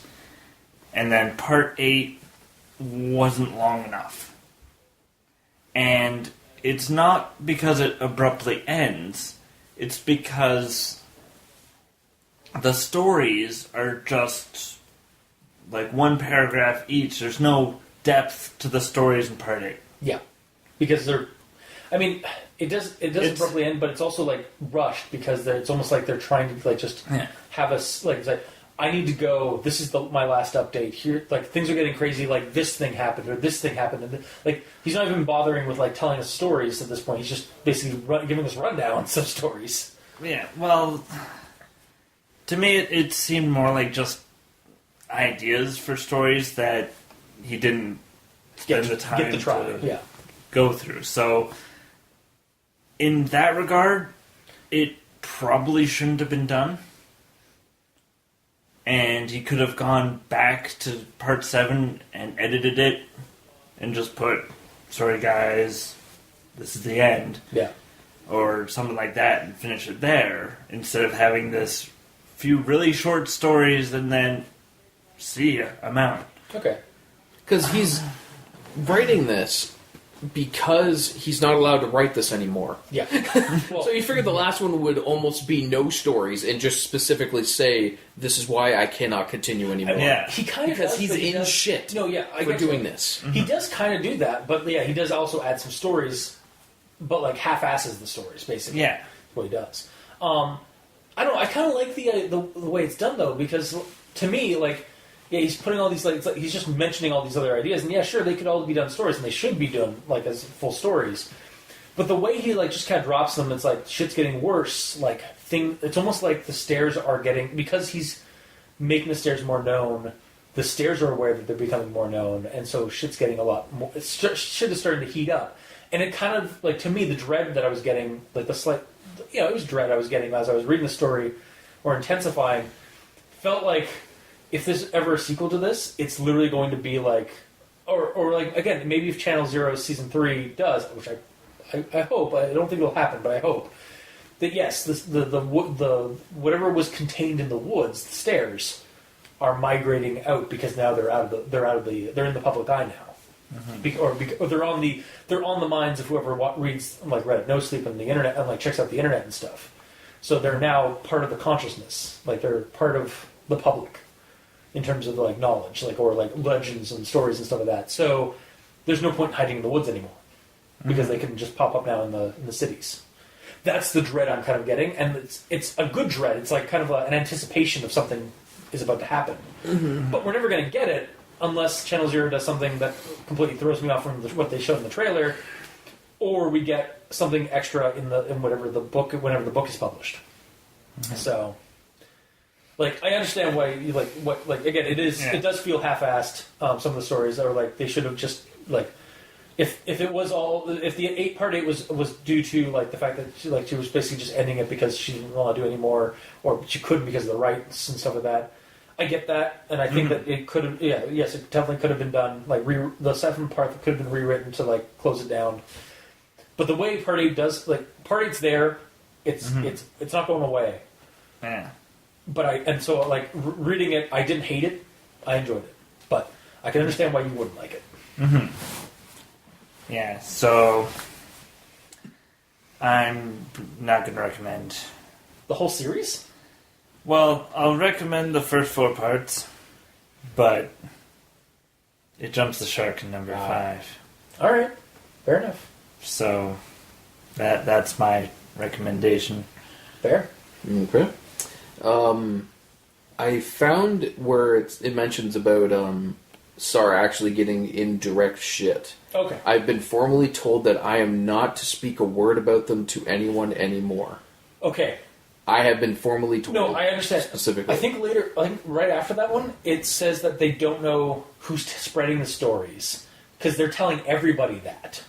They're formally telling everybody that. Like, it was almost like there was a meeting and like they told everyone they are not to talk. Yeah, okay. Yeah, I read that. Okay. Yeah, I took it a different way when I first read it. Yeah, I agree with you though. Okay. But yeah, overall with the entire story, it's a lot of reading, and it honestly kind of leaves you with blue balls a little bit because it doesn't really progress enough for me to be satisfied with anything that's happening, because you don't, again, it's the same situation, you don't know enough. For all I know, there's like 20 or 30 different monsters and they're all different, but a lot of them are similar enough that they could be the same thing. And if I know that they're the same thing, then I can see that progression of this creature. But everything is kind of vague, and we don't get any answers to really anything, and it's a lot to read. So if you love to read, then go ahead and read it, but if you're a casual reader, you're not going to enjoy it, so don't. Alright. See, I mean, I've already said, like, that kind of, like, mentality, like, that's not horror. Like, that's fantasy, that's modern fantasy, that's urban fantasy, that's, I guess, just, yeah, modern fantasy. For, like, me, the unanswered questions, like, knowing, like, if I was to find out that all the creatures were like, yes, definite answer, they are all separate creatures that live in this biome, or yes, they are all connected to the creature, I no longer like the story as a horror story, because it is no longer a horror story, because you're not supposed to know all the answers. I'm not asking for all the answers, just some. I know, but I never want to know everything. No, I don't want to know everything. I get you, yeah. But I mean, like, the way you just described that, like, with, like, if you were to find out, like, you want to know, like, if all these creatures are connected or not, even that much, like, knowledge for me would, like, steal some magic about the horror of this. Because that's part of the what I like about horror, or like about this type of horror, is the fact that I don't know and I'm never going to know. Like, I'm actually okay with being blue-balled for this story, because that's horror. Or at least that's a type of horror that I enjoy. Yeah. And again, it's not for everyone. Like, as we clearly show. Yeah. Like, I like, for me. So, okay. So, recommend, don't recommend, and don't recommend. I don't know. I'm kind of in the middle, because I didn't hate it. I read it all, and I wasn't like, fuck. You know, I read it, and I enjoyed it enough. It's just, I want to know more. Yeah. Just even a little bit more, just because then I know what's happening. But it's also random. I don't know. I think, in terms of, like, wanting to know more, I want to know... I feel like every creature is a red herring. You know, it's like... Well, and that's the thing, we don't know if they are or not. But... honestly, for me, the expansion of like finding out that they are moving to cities or something, like even if it had been left off like that, like even if it ended like, but it's not. I know exactly. Like that would have been something I would have liked to know more about. Me too. But yeah, so like that part I agree. Yes. And like when it showed the flesh abomination, I connected the dots and went, oh, okay, that's why there's random body parts everywhere. That is an actual progression that I like to see. Yeah. But like, there's not enough of that. I don't want that explained too much more. I like that something's happening, but with the other creatures, you get almost nothing. Like the bear man is mentioned in like the first it's just a standard, one, and that's it. Yeah, he's never mentioned again. The fuzzy man, which could also be some of the faceless man and such, but I think that's not. I honestly don't think that's the point of the story. Like, and again, I think it's also like a preference thing, because like I enjoy just like going on YouTube or checking out like a Tumblr site that just has a bunch of random like encounter stories. No, I'm just... Let me really quickly just narrow this down. Okay. My problem with this is the main story is about the stairs. Yeah. And like it seems like from the get-go, the stairs are the big thing, and something's going to happen, and you're going to learn something about the stairs. You don't learn something. You just learn they're bad and stay away from them. And you learned that from the very first page. So it's not necessary to read past the first page, because the stairs don't get expanded on. Okay. Meanwhile, that's the main story. So. No, I get you. Okay, so bottom line, like... I'm tentatively recommending it, though. Yeah. Because I did enjoy it, it's just I want more. Yeah. Okay. Then, I guess we leave with that. Because... So take it what you will. It's on Reddit NoSleep. It's on Creepypasta.wiki, actually, I think archived. And, again, I don't like the way the trailer presents what is going to be happening in Channel Zero Season 3, which is supposedly based off of aspects or ideas from this series. Mm-hmm. But I'm going to give it at least a check. I'm going to check it out to see if maybe the trailer's just really bad. And I'll judge for myself then. But yeah, like, check it out regardless, just to see what you thought. Like, I mean, these are our recommendations, but... Like, we're not telling you if you not to check it out or not, so... Are you heartbroken that I didn't like it or something? No, I'm not. I'm just like... No, like, again, we all have, like, different, like, ideas, or we all have different, like, opinions of, like, the story and stuff. Yeah. Like, and I definitely think it's because we all like different ways of storytelling and stuff. Generally speaking, you can't make something that every person likes. Yeah. And I mean, there's people that like different things, and that's just the way it is. I'm not shitting on you for liking it. I know. And when we finished part 1 through 4, I had this idea that basically this was either going to be just as good as the first 4 parts, or this was going to be a letdown. And for me, it wasn't a letdown, but for you guys, it seemed to be. Mm-hmm. Yeah, because I believe my recommendation last time was like, something's going to happen with the stairs, and we're going to learn something about it, because that seems to be the main focus, and we didn't get that. Yeah. So that's why I'm kind of like, eh. I'm not hating it, I'm just, eh. That's fair. So I guess, that's our recommendations as kind of up in the air and whatnot about it as it is. So yes, no, maybe so. Yes. Basically. So if you like what you heard, if you didn't, if you're still with us after probably 3 hours, you can leave us comments in the comment section below where this gets posted. Well, they can leave a comment even. Well, I guess they. Do they have to stay for the full 3 hours to leave a comment? No, obviously It not. seems like if you stay for the 3 hours, you can leave a comment in the comment section below. I'm just fucking with you. Okay. I'm giving you more editing. Yes, I'm thanks. sorry. I'm sorry. You can leave a comment in the comment section below where this gets posted, whether it be on Kiwi6, Facebook, YouTube, Tumblr. You can check it out, or you can talk to us on Twitter. Mikey's at the East Stands for Evil. I'm at Review Cultist. The Gamer in Yellow is on Xbox Live at The Gamer in Yellow without the W, because Xbox hates them. I almost said the internet hates them. But. Well, that might be true, too, after this episode. I don't know. A lot of people like this. Oh, no. I think they'd be more angry than Mikey. But That's true, because he straight up hated it. Yeah. But no, you're on the fence. That's even worse. Oh, that's true. Yeah, because the internet operates in binary. It's either you like it or hate it. You can't be in the middle. Exactly, yeah. You can also leave us emails at aldenterigamortis@gmail.com. That's ALDNTERIGAMORTIS@gmail.com. Where you can also leave us suggestions for other creepypastas you'd like us to discuss on the show. And you can also check out the title cards for each episode at crazonstudios.tumblr.com or on the Al Dente YouTube channel, Al Dente Rigor Mortis. And if you'd like to support the show, go to Patreon and look up Al Dente Rigor Mortis. We have backer tiers for early access, special episodes. We sometimes run games and tabletop games and post them on the show on there, so you can check those out. And for the those patrons that are already supporting us, thank you immensely. You're helping keep the hosting bills at bay, and we very much appreciate that. So until next time, I have been your host, Review Cultist. I'm Mikey. The E stands for evil. And I'm the Gamer in Yellow. And this has been Al Dente Rigor Mortis. Sleep well.